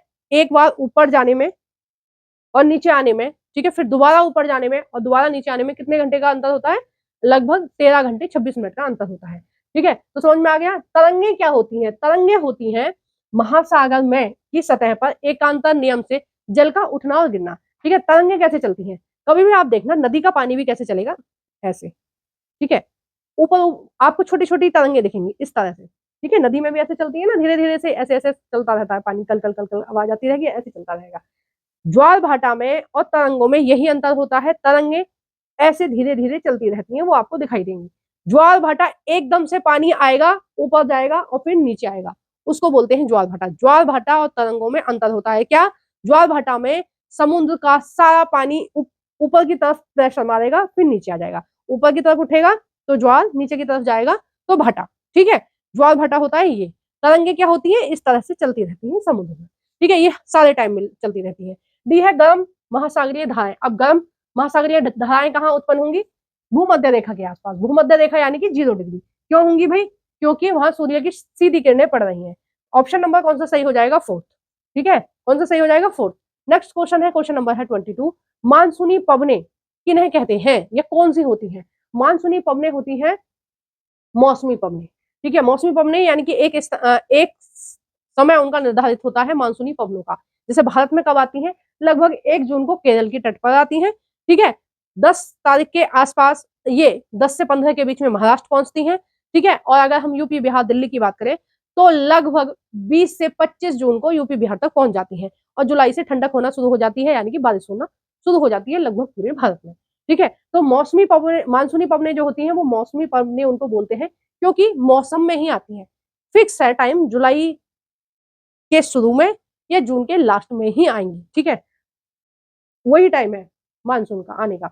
नेक्स्ट क्वेश्चन है क्वेश्चन नंबर 23, निम्नलिखित में से कौन सा मिलान वायुमंडल की परतों के विषय में सही है, ठीक है। अब हम देखते हैं, तो सबसे पहले मैं आपको इसके बारे में थोड़ा सा बता देती हूँ ताकि जो क्वेश्चन है उसको सॉल्व करने में आसानी रहे। देखो ये चीज आप नोटिस कर रहे होंगे बहुत देर से कि साथ साथ आपका रिवीजन भी होता चल रहा है, मैं सारी चीजें आपके ऊपर नहीं छोड़ रही हूँ, ठीक है। मैं क्या करा रही हूँ, एक तरह से आपका रिवीजन करा रही हूँ, ठीक है, जिससे आपका पूरा कंप्लीट रिवीजन हो जाएगा। इसमें आपकी एनसीईआरटी भी कवर हो रही है धीरे धीरे, आपको पता नहीं चल रहा है, ठीक है। तो ये 5 प्रकार की परतें होती हैं। पहला कौन सा होता है, क्षोभ मंडल, पहले नंबर पर, ठीक है। दूसरे नंबर पर, पहले नंबर पर हो गया क्षोभ मंडल, दूसरे नंबर पर हो गया समताप मंडल। समताप मंडल में ही एक पाया जाता है ओजोन की परत, ठीक है। समताप मंडल में कौन सा पाया जाता है, ओजोन की परत। तीसरे नंबर पर होता है मध्य मंडल। मध्य मंडल में का जो टेम्परेचर होता है वो बहुत ज्यादा होता है, आकाश से जो उल्का पिंड आते हैं उनको जलाकर नष्ट कर देती है ये, ठीक है। फोर्थ नंबर पर होता है वाह्य मंडल। वाह्य मंडल में क्या होता है, रेडियो एक्टिव तरंगे पाई जाती हैं, जो क्या करती हैं, जो हमारे जो सैटेलाइट वगैरह हैं वो यहाँ पर ही लगाए जाते हैं, ठीक है, यहाँ पर ही भेजे जाते हैं, और जिससे हमारा ये टेलीफोन वगैरह चलता है, ठीक है, नेट वेट चलता है। पांचवी होती है बहिर्मंडल, ठीक है, सबसे ऊपरी वाली परत, यहाँ से अंतरिक्ष स्टार्ट हो जाता है और हल्की जो हाइड्रोजन है और हीलियम है, इस तरह की जो हल्की गैसें हैं वो अंतरिक्ष में तैरती रहती है। तो आपको सारा कुछ समझ में आ गया। अब देखिए, अब इसमें आपका कोई भी गलत नहीं होना चाहिए। पहला है बहिर्मंडल, ठीक है। बहिर्मंडल का संबंध किससे है, बहिर बहिर्मंडल का संबंध है दूसरे से, सबसे ऊपर की परत, ठीक है। बहिर्मंडल क्या है, सबसे ऊपर की परत। क्षोभ मंडल क्या है, क्षोभ मंडल है सबसे नीचे वाली परत, ठीक है। समताप मंडल क्या है, समताप मंडल में ओजोन गैस पाई जाती है, ठीक है। ओजोन गैस क्या होती है, ऑक्सीजन होती है O1, ऑक्सीजन के 3 अणु मिलकर क्या बनता है, ओजोन बनता है। तो ओजोन क्या होता है, O3 होता है, ठीक है। यानी कि एक तरह से बोल सकते हैं कि ऑक्सीजन से ही क्या बनती है, ओजोन बनती है। इसलिए जब हम पर्यावरण प्रदूषण ज्यादा करते हैं, यानी कि कार्बन डाई ज्यादा उत्सर्जित करते हैं, तो ये जो ऑक्सीजन का लेवल है ये हो जाता है कम, और हमारी जो ओजोन की जो परत है उसमें छेद हो जाते हैं। एक तरह से हम कह सकते हैं कि ये ओजोन की जो परत है वो घट जाती है, ठीक है। लास्ट दे रखा है वाह्यमंडल। वाह्यमंडल में क्या है, रेडियो तरंगों के प्रसारण में सहायता मिलती है, यानी कि जो हमारा नेट वगैरह चलता है वो इसी से चलता है। ऑप्शन नंबर जो फोर्थ है वो सही हो जाएगा। नेक्स्ट क्वेश्चन हम देख रहे हैं, क्वेश्चन नंबर है 24, क्षेत्र और एवं क्षेत्रों एवं इन क्षेत्रों में परिवहन के लिए प्रयोग किए जाने वाले पशुओं को सम्मिलित कीजिए तथा सही विकल्प का चयन कीजिए। ये कुछ क्षेत्र दे रखे हैं और आपसे पूछा गया है कि कौन से क्षेत्र में कौन से जानवर का प्रयोग किया जाता है, ठीक है। तो आइए हम देखते हैं कि कौन से क्षेत्र में कौन से जानवर का प्रयोग किया जाएगा। पहला है इंडीज पर्वत, ठीक है। इंडीज पर्वत में किसका प्रयोग करते हैं, लामा, ठीक है। एक लामा नाम का जानवर होता है, उसका प्रयोग करते हैं, ठीक है। बी है तिब्बत में, तिब्बत में किसका प्रयोग होता है, याक का, ठीक है। भारतीय मरुस्थल में अगर हम बात करें भारतीय मरुस्थल की, तो उसमें हम किसका प्रयोग करते हैं, ऊंट का और बैल का, ठीक है। और भारतीय पहाड़ में किसका प्रयोग करते हैं, खच्चर और गधे का, ठीक है। कभी आप वैष्णो देवी गए हो तो आप खच्चर पे या गधे पे बैठे होंगे, खच्चर मोस्टली खच्चर चलते हैं, खच्चर पर बैठकर कहाँ जाते हैं, आप ऊपर की चढ़ाई करते हैं, ठीक है। और अगर राजस्थान गए तो वहां पर आपने ऊंट देखे होंगे। सही आंसर कौन सा होगा, पहला होगा, ठीक है। हाँ, पहले का तीसरा यही होगा। नेक्स्ट है क्वेश्चन नंबर 25। अभिकथन है ए, एक वस्तु की उपयोगिता अथवा प्रयोज्यता उसे एक संसाधन बनाती है। कोई भी वस्तु कितने ज्यादा आपके काम आ सकती है वो उसको उतना ही कीमती संसाधन बनाती है, ठीक है। जैसे लोहा है, आप उसका किवाड़ चौखट, ठीक है, पंखा कूलर एसी सब बना सकते हैं उससे, ठीक है। तो वो कैसा है, हमारे लिए बहुमूल्य है। सोना जो है वो बहुत महंगा है, क्योंकि वो काफी लंबे समय तक चलता है, खराब नहीं होता है, कभी भी खराब नहीं होगा, 100 150 साल तक भी, ठीक है। तो सोना सोना इसलिए बहुमूल्य है। तो कोई भी चीज कितना हमारे लॉन्ग टाइम तक हम उसका प्रयोग कर सकते हैं वो हमारे लिए उतनी ही बहुमूल्य होती है। यही बात इसमें कही गई है और बिल्कुल सही गई है, ठीक है। कारण है आर, ऐसा क्यों है, कुछ संसाधनों का आर्थिक मूल्य होता है और कुछ का नहीं, ठीक है, बिल्कुल सही बात है। हवा का कोई आर्थिक मूल्य नहीं है आज के टाइम पर, ठीक है। अगर आप स्वस्थ हैं तो फ्री में प्रदूषण वाली हवा यहाँ पर आप ले सकते हैं, और अगर आप बीमार हैं तो उसी सांस के जो ऑक्सीजन के सिलेंडर होते हैं वो बहुत महंगे होते हैं। उसी सांस का जब आप पैसे दोगे तो आपको पता चलेगा ऑक्सीजन कितना महंगा है। ठीक है? तो इसका जो सही आंसर हो जाएगा 25 का वो हो जाएगा आपका पहला ही ए। पहला हो जाएगा, ए और आर दोनों सही है और आर ए की सही व्याख्या करता है। नेक्स्ट क्वेश्चन हम देख रहे हैं, क्वेश्चन नंबर है 26। हम नागरिकों एवं शिक्षकों के तौर पर पौधे और जंतुओं को संरक्षित करने में कैसे हेल्प कर सकते हैं या सहायता कर सकते हैं। ठीक है, यानी कि हमें अपने बच्चों को क्लास में हम कैसे उनको मोटिवेट करें, कैसे हम उनको बताएं कि हम क्या करें जिससे पौधे और जंतु जो है वो संरक्षित रहे। ठीक है, आइए देखते हैं। तो पहला है शिक्षार्थियों यानी कि अपने स्टूडेंटों एवं समुदाय के सदस्यों द्वारा वृक्षारोपण यानी कि वृक्षों को लगाओ। ठीक है, बी है इसमें उद्यानों एवं रिक्त स्थानों पर कूड़ा डालो, बिल्कुल नहीं, गंदगी नहीं फैलानी है। ठीक है, उससे पर्यावरण सुरक्षित नहीं होगा, गंदा हो जाएगा। सी है प्राकृतिक कैंपों पर शिक्षार्थियों की यात्रा का आयोजन, बिल्कुल सही है। बच्चों को जंगल वगैरह दिखाने चाहिए, उससे उनको ज्ञान बढ़ेगा। डी है राष्ट्रीय उद्यानों को पर्यावरण स्थलों की तरह विकसित किया जा सकता है। देखो, ये तो आपको बिल्कुल पता था कि ये बी वाला जो ऑप्शन है ये गलत होगा। ठीक है, अगर आपके पास सीटेट में पेपर में टाइम कम है तो फिर आपको ऐसे टाइम वेस्ट नहीं करना है। 3-3 दिए हुए हैं, एक ही कोई गलत होगा। आपको पहले ही पता चल गया बी गलत है, तो जिसमें बी नहीं है वही सही है। ठीक है, तो सारे आपको पढ़ने की जरूरत नहीं पड़ेगी। थोड़ा सा ट्रिकी होना पड़ेगा आपको, पेपर लेंथी आता है, बहुत सारे बच्चों का पेपर जो है वो छूट जाता है क्योंकि पेडागोजी इतनी लंबी है, लंबे लंबे क्वेश्चन होते हैं कि पूरे पूरे पेज पर कोई कोई क्वेश्चन तो एक क्वेश्चन ही आता है पूरे एक पेज पर। तो आपको क्या होना पड़ेगा, थोड़ा सा ट्रिकी होना पड़ेगा कि 3 पूछे हैं, एक गलत है, ये तो 100% गलत ही है, तो फिर आगे पढ़ने की जरूरत नहीं है। ठीक है, ऐसा आप सभी में कर सकते हो, देखो इसमें भी ऐसा ही है। ठीक है, तो आपको क्या ढूंढना होता है, गलत ढूंढना होता है। तो गलत आपको जितनी जल्दी मिल जाए उतनी जल्दी आप उसको मारो निशान और आगे बढ़ो। ठीक है, और कई लोगों को ऐसी गलतफहमी होती है सीटेट के एग्जाम में, मैं आपको बता रही हूँ कि बुकलेट पे कुछ भी नहीं लिखते हैं, बुकलेट साफ सुथरी लेके आते हैं। भाई बुकलेट वो आपको आपके घर के लिए मिलेगी, वो कहीं जमा नहीं होगी। ठीक है, आप उस पर खूब पेन चलाइए जितना आपको मन करे। ठीक है, तो दूसरा तीसरा जो भी मार्क करना है बुकलेट पर कीजिए। ठीक है, इसमें कोई आपको प्रॉब्लम वाली बात नहीं है, कुछ भी आपको कोई दिक्कत नहीं होने वाली है। मैंने बहुत सारे स्टूडेंट ऐसे देखे बुकलेट पर कुछ नहीं करते हैं, वो क्या करते हैं, पहला सही है उसमें भर लिया ओएमआर शीट में, दूसरा सही है फिर ओएमआर शीट में भर लिया। अगर ऐसा टाइम वेस्ट करोगे तो पेपर 100% छूटेगा। आपको क्या करना है, पहले 30 कर लिए। ठीक है, 30 कर लिए, फिर वो गोला भर लिए 30 का। ठीक है, फिर अगले 30 कर लिए, फिर गोला भर लिया, फिर अगले 30 कर लिए, गोला भर लिया। जब लास्ट के आपके पास 10-20 क्वेश्चन बचे, ठीक है, जब लास्ट के आपके पास 10-20 क्वेश्चन बचे तो आपको पता है कि हाँ मैनेज हो जाएगा, टाइम बचेगा, तो आप फिर 10-10 करके भर सकते हैं। ठीक है, लास्ट में 10-10 करके भर सकते हैं और हर मिनट अगर घड़ी चल रही है और आप सॉल्व कर रहे हो, पीछे के 10-12 क्वेश्चन रह गए और आपके पास 5 मिनट रह गए, तो फिर आप एक एक करके फिल कर लेना। ठीक है, एक सॉल्व करा, एक फिल करा, एक सॉल्व करा, एक फिल करा, एक सॉल्व करा, एक फिल करा। ये एट लास्ट की बात है। ठीक है, बिल्कुल लास्ट में जब आपके पास टाइम कम बचे और क्वेश्चन ज्यादा हो। ठीक है, तो कोई भी क्वेश्चन ऐसा नहीं रहना चाहिए जो आप सॉल्व कर चुके हैं लेकिन ओएमआर शीट में फिल नहीं हुआ है। थोड़ा सा टाइम मैनेजमेंट लेके चलना। ठीक है, किसी भी क्वेश्चन पर कितने आपको टाइम वेस्ट करना चाहिए वो मैं आपको बताऊंगी। अभी पेपर से एक दिन पहले 2 दिन पहले मैं वीडियो अपलोड कर दूंगी, तो उसमें आपको सारी जानकारी मिल जाएगी, आपको कौन कौन सी सावधानी रखनी है जिससे कि आपका पेपर अटेंड हो जाए और आपका बहुत ज्यादा नुकसान ना हो। ठीक है, कोशिश करूंगी मैं कल वल में ही अपलोड कर दूंगी। ठीक है, नेक्स्ट क्वेश्चन हम देख रहे थे, क्वेश्चन नंबर है 27। निम्नलिखित निम्नलिखित को पढ़िए तथा मिट्टी के संरक्षण की सही पद्धति का चयन कीजिए। यानी कि मिट्टी का संरक्षण करने के लिए हम क्या क्या चीजें कर सकते हैं। ठीक है, तो आइए देखते हैं क्या क्या कर सकते हैं। पहला है रसायन और उर्वरकों को अत्यधिक उपयोग। ठीक है, अत्यधिक उपयोग करेंगे तो मिट्टी जो है पूरी तरह खराब हो जाएगी। अब देखो, आप जिसमें ए नहीं है वही होएगा सही। ठीक है, कौन से में ए नहीं है, चौथे में नहीं है। ऐसे आप सॉल्व कर सकते हो जल्दी जल्दी क्वेश्चन। ठीक है, अब देखो इसको भी हम देख लेते हैं क्या है। देखो पहाड़ों पर क्या होता है, बहुत ज्यादा कई जगह क्या होता है, मिट्टी का बहुत ज्यादा बहाव होता है, तो मिट्टी को रोकने के लिए क्या करते हैं, मल्च बनाते हैं। ठीक है, और दूसरा होता है समोच्चरित रेखाएं रोधिकाएं, यानी कि समांतर पहाड़ को क्या करते हैं, समांतर समांतर काट देते हैं और उस पर क्या करते हैं, खेती करते हैं।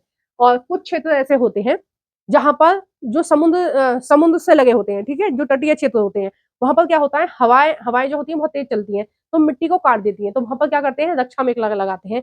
यानी कि जैसे ये समुद्र है, ठीक है, ये समुद्र का तट है ना, अब तट से थोड़ा सा हटके बिल्कुल एक लाइन में, ठीक है, बिल्कुल एक लाइन में ऐसे क्या करेंगे, हम बड़े बड़े पेड़ लगा देंगे। तो जब भी हवाएं समुद्र की तरफ से स्थल में घुसने का प्रयास करेंगी तो ये जो पेड़ है ये खुद टूट जाएंगे, लेकिन अंदर नहीं एंट्री करने देंगे हवा को उतनी स्पीड से, ठीक है। हवा की जो स्पीड है वो कम कर देंगे। बिल्कुल ऐसे ही काम करते हैं जैसे आपके गली मोहल्ले में स्पीड ब्रेकर लगे होते हैं ना, कोई बाइक तेज लेके आ रहा है, एकदम स्पीड ब्रेकर मिलेगा तो वो धीरे करेगा अपनी बाइक, है ना। तो यही स्पीड को कम करने का काम कौन करते हैं, ये रक्षा मेखला करती है। ठीक है, समझ में आ गया आपको। नेक्स्ट क्वेश्चन हम देख रहे हैं, क्वेश्चन नंबर है 28। अभिकथन है ए, भारत भारत में यथाष्ट यानी कि बहुत सामाजिक सांस्कृतिक विविधता है। बिल्कुल सही बात है। कथन है बी, विविधता अनिवार्य रूप से समान अवसर की ओर प्रेरित करती है। देखो विविधता का मतलब होता है बहुत सारी डिफरेंट डिफरेंट चीजें एक साथ, ठीक है। तो ये जो आर है वो गलत हो जाएगा। सही आंसर कौन सा होगा, ए सही है और बी गलत है, ठीक है। सही आंसर होगा ए सही है, बी गलत है। नेक्स्ट क्वेश्चन हम देख रहे हैं, क्वेश्चन नंबर है 29। निम्नलिखित को सुमिलित कीजिए तथा सही विकल्प का चयन कीजिए। ठीक है, आपको सुमिलित करना है किसका संबंध किससे है ना, और आपको इसमें ये सब बताना है। पहला है इसमें लोगों को एक ही छवि में बांधना, ये क्या होता है, रूढ़िवादी धारणा। ठीक है, पीढ़ी दर पीढ़ी चली आ रही है कि ये जो लोग होते हैं ये ऐसी होते हैं, महिलाएं घर का काम करने के लिए होती है, पुरुष बाहर का काम करने के लिए होती है, पीढ़ी दर पीढ़ी चली आ रही है। ठीक है, बहुत सारी चीजें पीढ़ी दर पीढ़ी चली आ रही है। कई बार हम ये सोचते हैं कि ये बनिया है तो ये दुकानदारी होगा, ये व्यापारी होगा, महाजन है तो व्यापारी ही होगा, ठीक है, क्षत्रिय है तो इनका काम लड़ने मरने का ही होगा। ठीक है, ऐसा हमने माइंडसेट बना रखा है। जैसे ब्राह्मण है तो इनका काम क्या होना चाहिए, पंडिताई करना, ठीक है, पूजा पाठ कराना। ये भाई वो और भी कुछ भी बन सकते हैं, ठीक है, वो भी सेना में भर्ती हो सकते हैं, ब्राह्मण भी।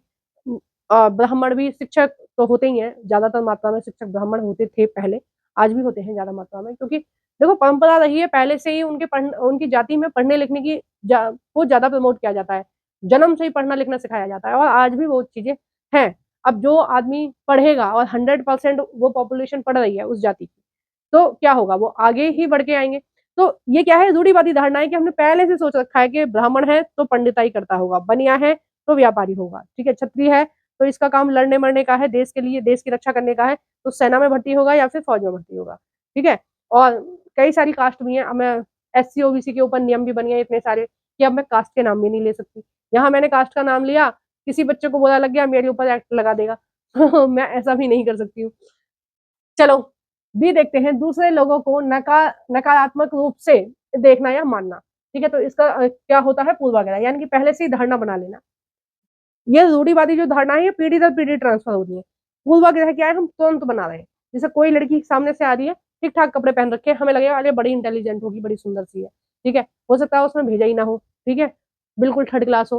कोई लड़का स्मार्ट सा सामने से आ रहा है, हमें लग रहा है कि अरे भाई बहुत रईस परिवार का है, हो सकता है वो ऐसे ही गरीब सा हो, है ना, हमें क्या पता, हमने क्या उसका इंटरव्यू लिया है। और कोई बच्चा ऐसे ही बस उठ के आ गया है घर से, बेचारा कुछ काम करके आया होगा सुबह सुबह, आके बैठा है, हमें लग रहा है अरे ये तो ऐसे ही है, कुछ पढ़ने वढ़ने में नहीं है, और हो सकता है कि वो बहुत इंटेलिजेंट है ना। तो हम किसी को जाने बिना अपने आप अपने मन में उसको देख कर ही ये मान लेते हैं कि ये व्यक्ति ऐसा है, ये पढ़ा लिखा है, ये बहुत सुंदर है, ये बहुत पैसे वाला है, ये बहुत गरीब है, ऐसा हम पहले ही मान रहे हैं उसको जाने परखे बिना, उसको बोलते हैं पूर्वाग्रह। ठीक है, सी है, किसी के साथ दूसरों की अपेक्षा अमुचित रूप से व्यवहार करना, यानी कि भेदभाव करना। ठीक है, शुद्ध और अशुद्धता को मानना, यानी कि अस्पृश्यता, यानी कि छुआछूत। ठीक है, ये क्या किसके अंतर्गत आता है, ये आता है छुआछूत के। तो सही कौन सा हो जाएगा, पहला।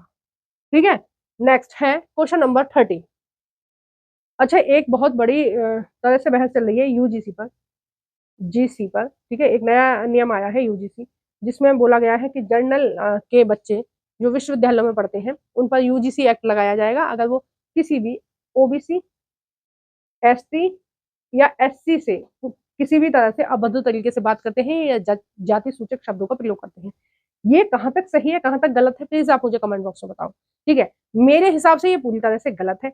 होना क्या चाहिए, होना ये चाहिए कि कोई भी बच्चा जो यूनिवर्सिटी में पढ़ रहा है वो जाति सूचक शब्दों का प्रयोग करे तो भी उसको रैगिंग के तहत अंदर होना चाहिए। ठीक है, रैगिंग वाला एक्ट लगना चाहिए। कोई लड़कियों का अपमान कर रहा है तो भी उसके साथ यही होना चाहिए।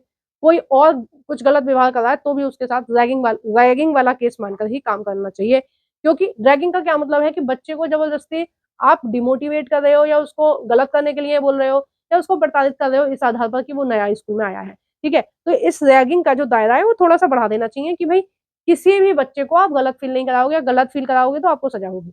ठीक है। देखो मैं बिल्कुल भी ये इस चीज का समर्थन नहीं करती कि किसी भी जाति के आधार पर किसी को नीचे दिखाया जाए, किसी को ऊंचा दिखाया जाए। मैं इसका बिल्कुल विरोध करती हूँ। मेरी अपनी फ्रेंड बीएड में एससी कैटेगरी से थी, एसटी कैटेगरी से थी, ओबीसी की भी थी। ठीक है, मैं जात के नाम नहीं लूंगी क्योंकि फिर वही आ जाएगा कि मैडम आप तो जात बात कर रही हैं।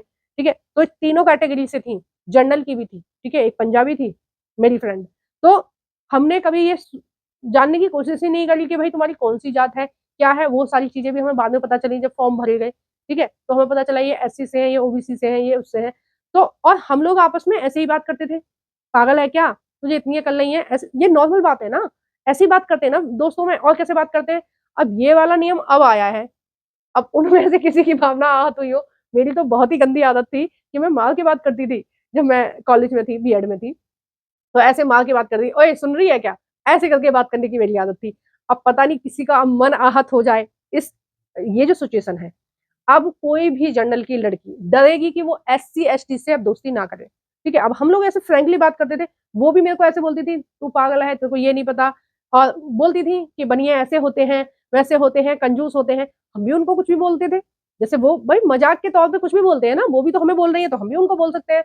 अब ये जो नियम आया ये बड़ा खतरनाक आया है। मैं तो अगर ये नियम पूरी तरह से लागू होता है तो फिर आपको भाई जनरल वाले बच्चों को मैं सलाह देती हूँ कि फिर दोस्ती करना देख के। ठीक है, अगर ये नियम हट जाए तो फिर खुला है, आराम से दोस्ती करो किसी से भी।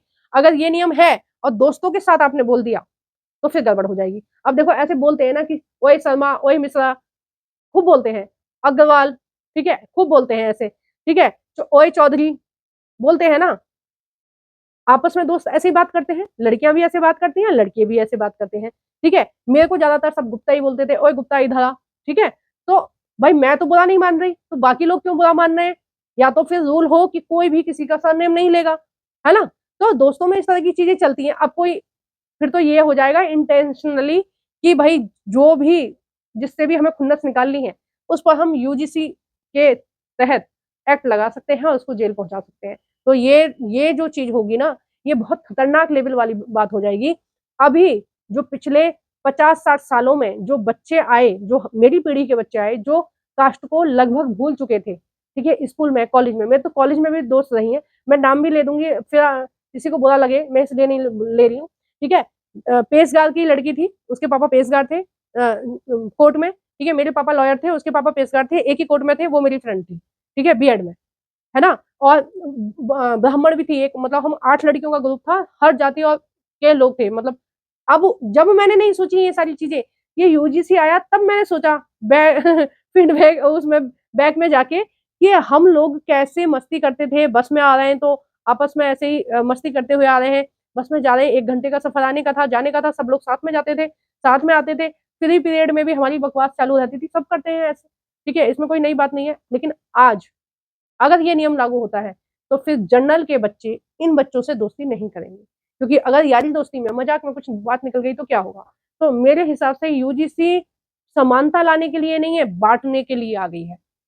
बच्चा कोई भी हो, जनरल का हो, ओबीसी का हो, एससी का हो, रैगिंग नहीं होनी चाहिए, किसी भी बच्चे का अपमान नहीं होना चाहिए, किसी भी बच्चे को नीचा नहीं दिखाना चाहिए। इस सबके मैं खिलाफ हूँ। ठीक है, और बिल्कुल भी मैं इस सबका समर्थन नहीं करती हूँ। लेकिन किसी भी व्यक्ति को धर्म के आधार पर आप ज्यादा अधिकार दो, जाति के आधार पर ज्यादा अधिकार दो, किसी दूसरे व्यक्ति को कम अधिकार दो, तो इसका कोई भी लॉजिक नहीं है। और ऐसा ना सरकार को ना कोर्ट को ऐसा करना चाहिए, जबकि इसमें सरकार का बहुत ज्यादा हाथ नहीं है। इसमें ये जो डिसीजन लिया है ये सुप्रीम कोर्ट ने लिया है। ठीक है, ये डिसीजन जो है वो सुप्रीम कोर्ट का है, उसका नहीं है। आइए हम अपने क्वेश्चन पर आते हैं। आपकी क्या राय है, आप प्लीज कमेंट बॉक्स में बताना इसके बारे में। ठीक है, मेरी क्या राय है मैंने आपको बता दी। ठीक है, क्वेश्चन नंबर है 13। गांव में जमीन भूमि को नापने और उसका रिकॉर्ड रखने का उत्तरदायी कौन होता है। गांव की जो जमीन होती है उसको कौन नापता है, कौन क्या करता है। जब मैं आपको पढ़ा रही थी तो मैंने आपको बताया था हर गांव में एक पटवारी होता है, जिसको हम कानून को भी बोलते हैं, पटवारी भी बोलते हैं। और उसके पास गांव के हर व्यक्ति का लेखा जोखा होता है, उसके पास हर व्यक्ति की डिटेल होती है, किस व्यक्ति के पास गांव में कितनी जमीन है और उसके गांव में उस जमीन पर कौन सी फसल उगाई जा रही है। ठीक है, हर 6 महीने में ये अपना डाटा अपडेट करता है ना। जब भी कोई भी मुकदमा जाता है अदालत में तो सबसे पहले इससे पूछा जाएगा कि भाई ये इस आदमी की कितनी जमीन है, जाके देख के आओ मौके पर। ठीक है, कितने बीघा जमीन है, क्या है। जब भी कोई भी फसल खराब होती है, मुआवजे की मांग होती है किसानों की तरफ से कि भाई ओले की वजह से हमारी फसल खराब हो गई तो गवर्नमेंट हमारी मदद करे, तो कौन बताएगा? पटवारी बताएगा कि भाई इसकी 1 बीघा जमीन थी तो इसको इतने पैसे मिलेंगे, 2 बीघा जमीन थी तो इतने पैसे मिलेंगे, क्योंकि सरकार सबको समान पैसे नहीं देती है, जिसका जितना नुकसान हुआ है उस हिसाब से पैसे देती है। ठीक है, नेक्स्ट क्वेश्चन हम देख रहे हैं, क्वेश्चन नंबर है 31। निम्नलिखित को सुमेलित कीजिए और सही विकल्प का चयन कीजिए। ठीक है, पहला है इसमें जिला परिषद। देखो, मैं थोड़े खुले दिल वाली लड़की हूँ, महिला हूँ, लड़की, जो भी आप मन कहे वो बोल सकते हो। जो चीज मुझे सही लगती है मैं उसको बोल देती हूँ। कई बार मेरे हस्बैंड भी बोलते हैं, मेरे घर वाले भी बोलते हैं कि आप किसी भी मुद्दे पर इतना खुलकर मत बात किया करो। जैसे मैंने अभी आपसे यूजीसी पे बात करी, जैसे जब मैं आपको एनसीईआरटी पढ़ाती हूँ तो एसटी एससी पर बात करती हूँ। तो मेरा ये मानना है कि हर चीज पर पर्दा डालते रहो, पर्दा डालते रहो। उससे अच्छा है कि आमने सामने 2 मिनट बैठकर बात कर ली जाए और जो प्रॉब्लम है उसे सॉल्व आउट कर लो। जब हम किसी भी चीज पर पर्दा डालते रहते हैं कि हम भाई इसके बारे में बात नहीं करेंगे, मन मुटाव जो होता है वो बढ़ता रहता है। ठीक है, ये मन मुटाव ना बढ़े, इसलिए हर व्यक्ति की जिम्मेदारी बनती है जो भारत में रह रहा है कि खुलकर बात कर लो, भाई हमें ये समस्या है, तुम्हें ये समस्या है, जब तो निपटेगी। जब तक आप बहन भाई बैठकर आपस में बात नहीं करेंगे, तब तक आपकी लड़ाई हमेशा बढ़ती रहेगी। लड़ाई कब खत्म होती है? जब शाम को क्या होता है, पापा आ गए, वो आपकी शिकायत कर रहा है, आप उसकी शिकायत कर रहे हो, दोनों की बराबर पिटाई लग गई, दोनों की बराबर डांट लग गई, तो दोनों की ठंडक पड़ जाती है। कल से फिर दोस्ती, ठीक है, कल से बोलचाल सब कुछ सही। ठीक है, कई कई कई कुछ तो 1 घंटे 2 घंटे में, मैं ऐसी थी, डांट पड़ने के बाद 1-2 घंटे में ही अपने भाइयों से बोलना स्टार्ट कर देती थी। ठीक है, तो मेरा मानना ये है कि जो भी बात है, चाहे हमारी सरकार से कोई कंप्लेंट है, चाहे हमारी आपस में जाति और धर्म के नाम पर कोई कंप्लेंट है, आपस में बैठकर बात कर लो।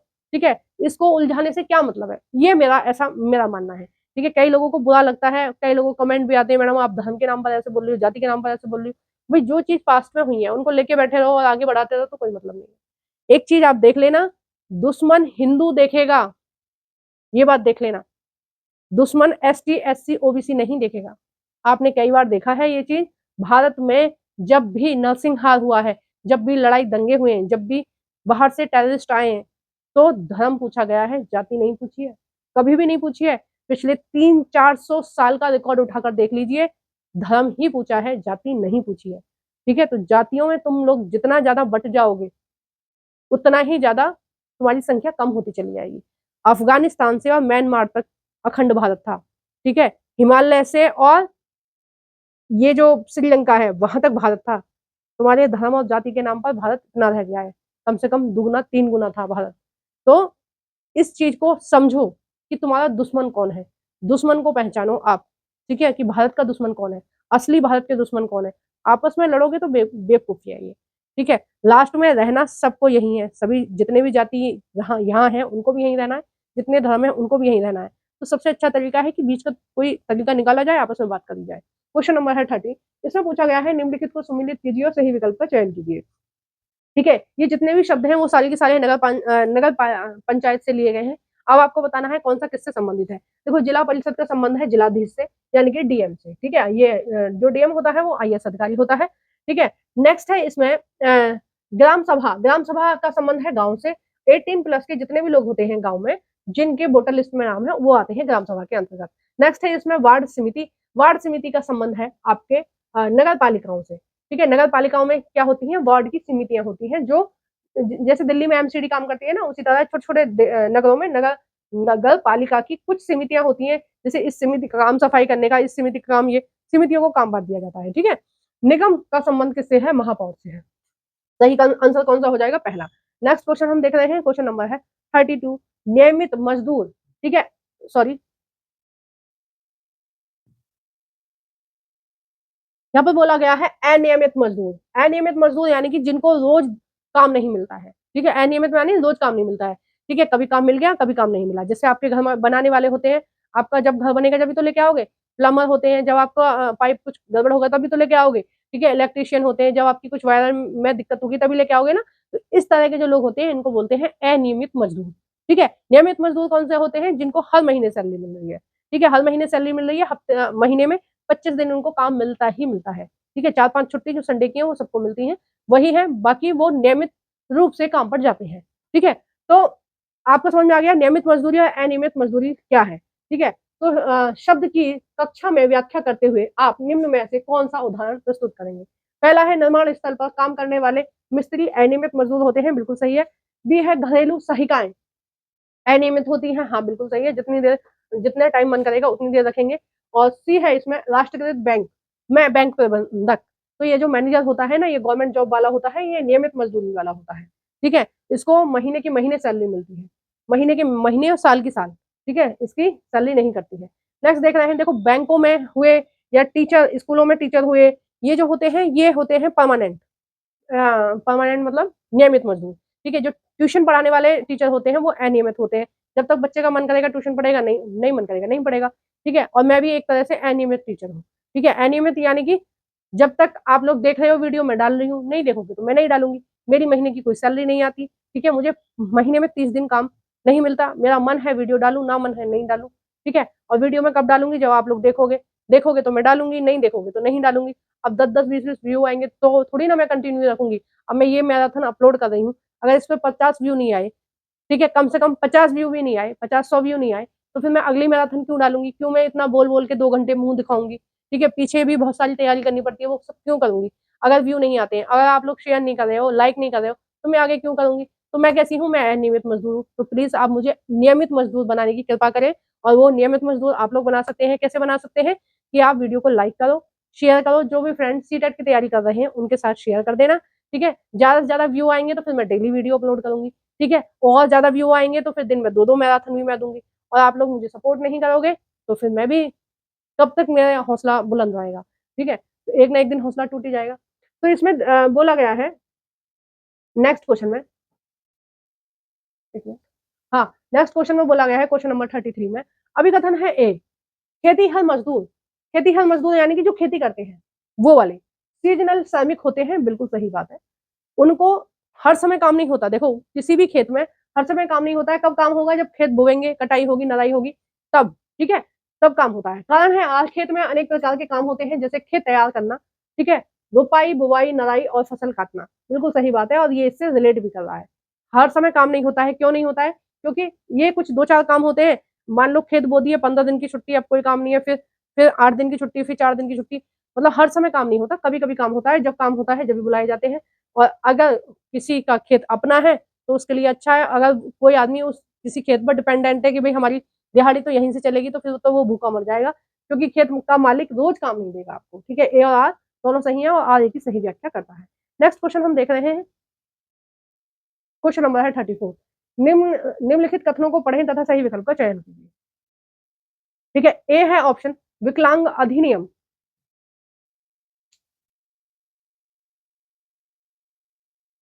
अरे टच भी नहीं मानना, हाथ ठंडे पड़ गए, टच नहीं मानना ये।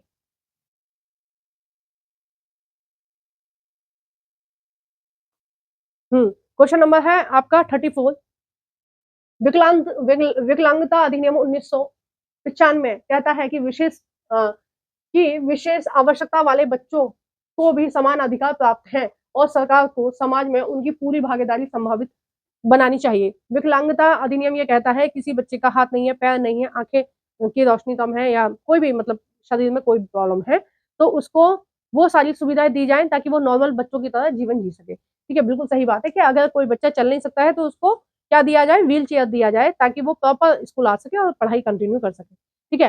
हाथ की प्रॉब्लम है तो उस तरह से कुछ सुविधा दी जाए, जैसे आंखों की प्रॉब्लम है तो फिर उससे ओरल टेस्ट ले लिया जाए, लिखित में ना लिया जाए, ठीक है। तो ओरल ले लिया जाए, वो ओरल कर लेगा। तो विकलांगता अधिनियम ये बोलता है कि इस तरह के जो बच्चे हैं उनके साथ इस तरह से व्यवहार रखा जाए ताकि वो बाकी बच्चों से कम ना रहे, ठीक है। ऑप्शन है बी, इस अनुच्छेद के अंतर्गत सरकार को विशेष विद्यालयों में पृथक या अलग करना होगा। ये जो है आपका, जो ए है वो तो हो जाएगा ठीक, और आर है वो हो जाएगा गलत। सरकार ये नहीं कहती है कि इस तरह के जो विकलांग बच्चे हैं उनके लिए अलग स्कूल बनाई जाए। सरकार ये कह रही है कि इस तरह के बच्चों को नॉर्मल बच्चों के साथ पढ़ा जाए। समावेशी शिक्षा क्या है, एक ही क्लास में नॉर्मल बच्चा भी पढ़ रहा है जिसके सारे अंग हैं, उसी क्लास में ब्लाइंड बच्चा भी पढ़ रहा है, उसी क्लास में मुख और बधिर बच्चा भी, मतलब जो सुन नहीं सकता बोल नहीं सकता वो बच्चा भी पढ़ रहा है, उसी क्लास में कोई और किसी बच्चे के दिक्कत है वो भी पढ़ रहा है, ठीक है। सारे बच्चे जो है एक ही क्लास में पढ़ रहे हैं। बार बार माइक देखना पड़ता है, माइक की कैपेसिटी कम है, कभी कई बार क्या होता है आवाज रिकॉर्ड नहीं होती है, मैं बोलती रहती हूँ, ठीक है, इसकी बैटरी कम हो जाती है। तो इसका जो ऑप्शन है वो ए सही हो जाएगा, बी क्यों गलत होगा, क्योंकि सरकार अलग स्कूल की वकालत नहीं कर रही है, सरकार कह रही है कि उसी स्कूल में ऐसी सुविधाएं दी जाएं ताकि सभी बच्चे पढ़ पाए। ठीक है, नेक्स्ट क्वेश्चन हम देख रहे हैं, क्वेश्चन नंबर है 35। हिंदू अधिनियम धारा 2005 ने संभव किया, क्या संभव किया 2005 ने? ए है माता पिता की संपत्ति में बेटियों को बराबर का हिस्सा मिले, बिल्कुल सही बात है। ठीक है, बी है पुरुषों को उनकी बहन के दहेज और संपत्ति में अधिकार, बिल्कुल गलत बात है। बहन और भाई का ऐसा कोई लेना देना इसमें नहीं है। सीधा सीधा 2005 ये कहता है कि कोई व्यक्ति अगर मर जाता है तो उस व्यक्ति की प्रॉपर्टी में, मान लो कोई आदमी है, एक आदमी है, उसके 2 बेटे हैं, 1 बेटी है और 1 पत्नी, ठीक है, 4 लोग हैं। उसके पास मान लो 100 गज ज़मीन है। कितने गज ज़मीन है? 100 गज ज़मीन है। तो इसमें पहले पहले 2005 से पहले क्या होता था कि ये पूरी की पूरी 100 गज ज़मीन किसको मिलती थी? बेटे को मिलती थी। बेटी और पत्नी को कुछ नहीं मिलता था, ठीक है? अब क्या नियम आया है 2005 के बाद? 2005 में ये नियम आया है कि उसके पास जो 100 गज ज़मीन थी, तो इन दोनों बेटों को मिलेगी 25-25%, 25% बेटी को मिलेगी और 25% माँ को मिलेगी, ठीक है? सबका बराबर का हिस्सा है, ठीक है? उसके सभी उत्तराधिकारी हैं, है ना? तो इसका जो सही आंसर होगा, वो होगा ए सही है और बी गलत है, तीसरा। नेक्स्ट क्वेश्चन हम देख रहे हैं, क्वेश्चन नंबर है 36।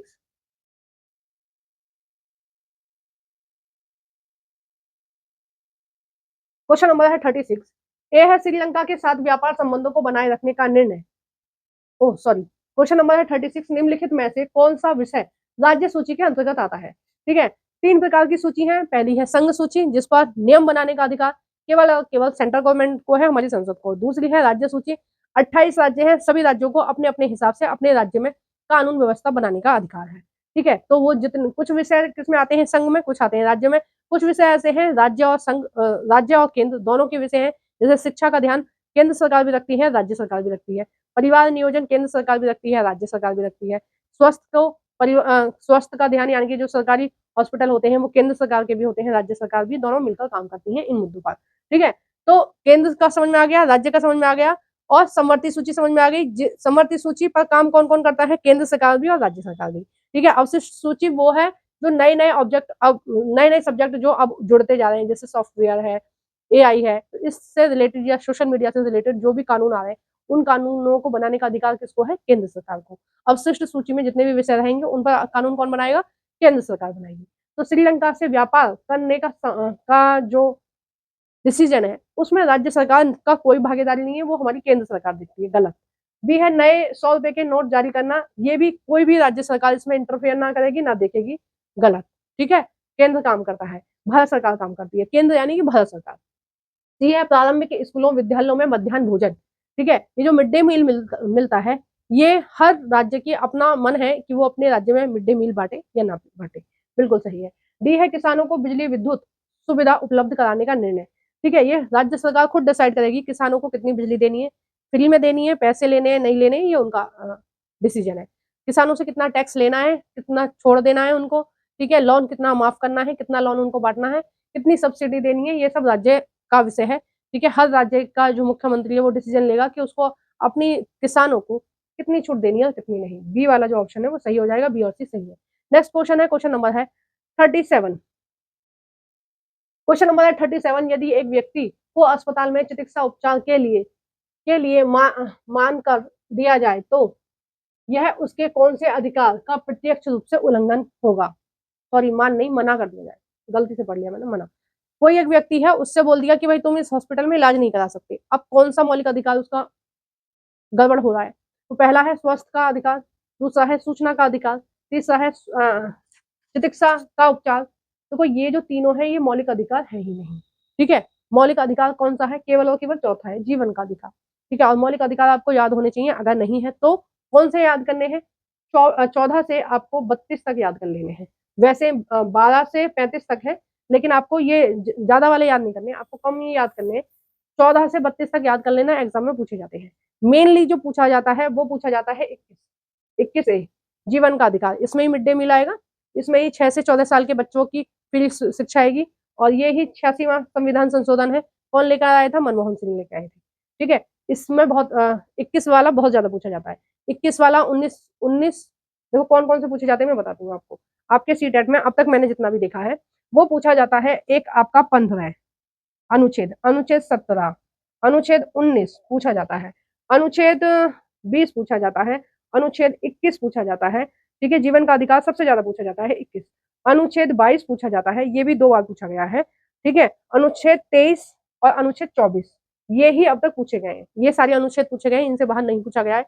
वैसे आपको अगर आप पढ़ना चाहें तो 14 से 32 आप सारी की सारी याद कर लो, और 32 तो सबको पता है, संवैधानिक उपचारों का अधिकार, ठीक है। 32 भी कई बार पूछा जाता है। नेक्स्ट क्वेश्चन है, क्वेश्चन नंबर है 38, किस मामले या मुकदमे में भारत के सर्वोच्च न्यायालय ने कहा कि जीवन का अधिकार संविधान के अनुच्छेद 21 के अंतर्गत एक मौलिक अधिकार है और इसमें प्रदूषण मुक्त वायु जो कभी भी नहीं दी है गवर्नमेंट ने हमें, ठीक है, और पानी का अधिकार जो आज तक भी स्वच्छ पानी हर राज्य में उपलब्ध नहीं हुआ है, ठीक है। तो इन्होंने कौन से में ऐसा बोला था, ठीक है। देखो क्वेश्चन के बीच बीच में मैं आपको बताती रहती हूँ कि रियलिटी क्या है हमारी भारत की, ठीक है। स्वच्छ बिजली और पानी पाने सॉरी स्वच्छ पानी और हवा पानी का हमारा मौलिक अधिकार है और वो हमें आज तक नहीं मिला है।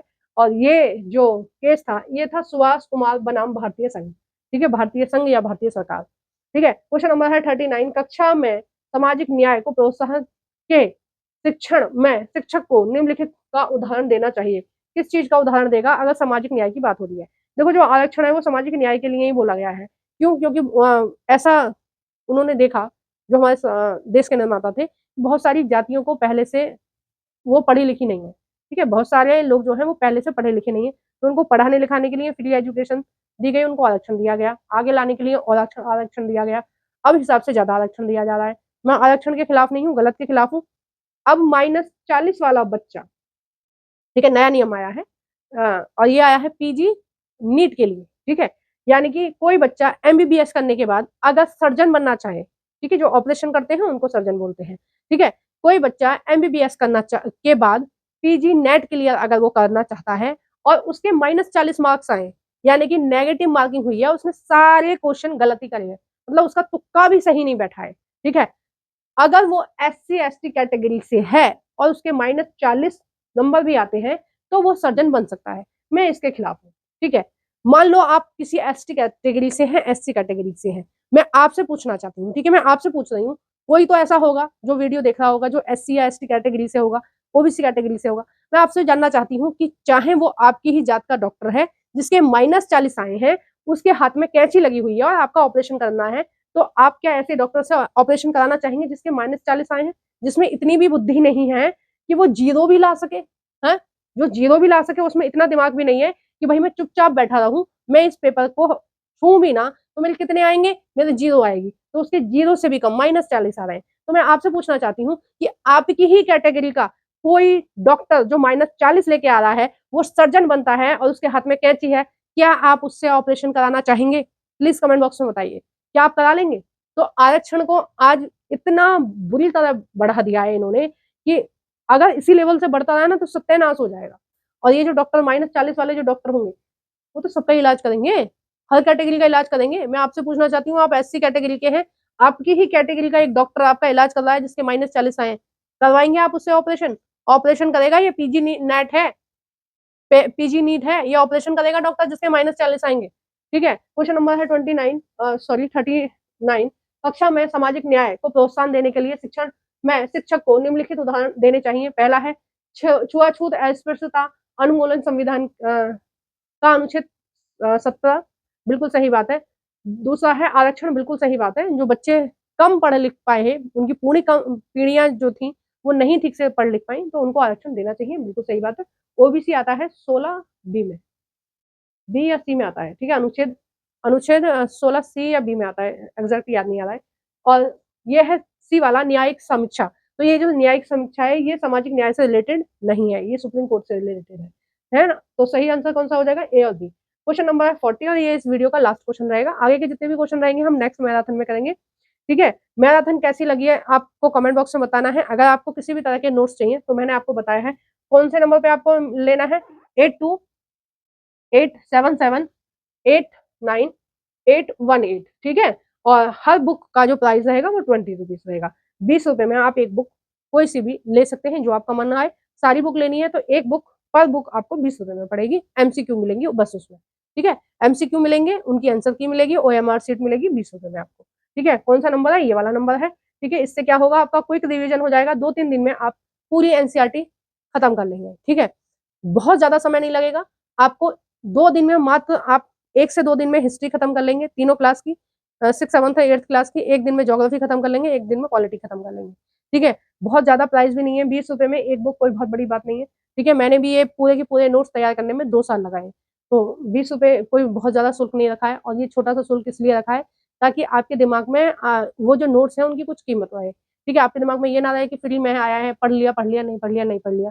जब हम किसी भी चीज के पैसे देते हैं तो हमारे दिमाग में कीमत रहती है कि नहीं भाई हमें पढ़ना है क्योंकि हमारे पैसे गए। ठीक है, इसलिए ये छोटा सा शुल्क रखा गया है।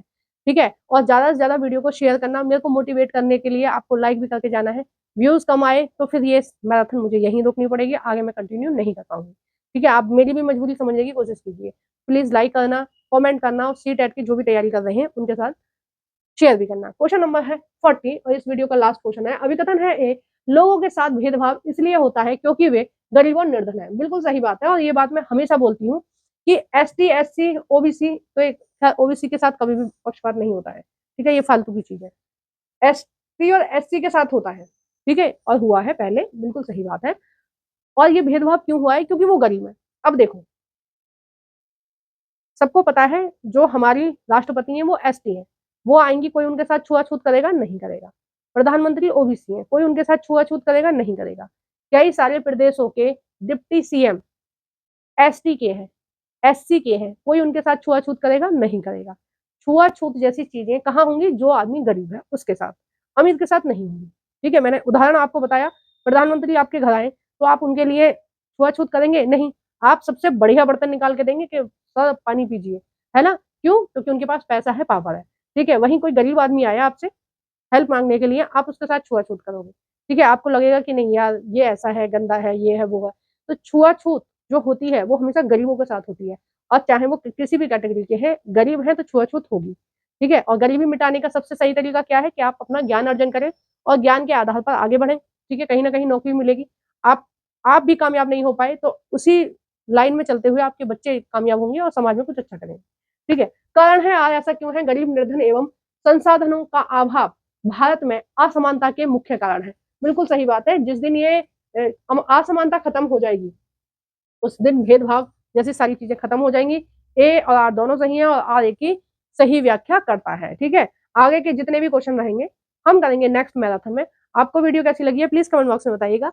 वीडियो को जल्द से लाइक कर देना। जो भी फ्रेंड आपके सी टेट की तैयारी कर रहे हैं प्लीज उन सभी के साथ शेयर कर देना। सब्सक्राइब नहीं किया है तो प्लीज चैनल को सब्सक्राइब कर देना। Thank you for watching everyone.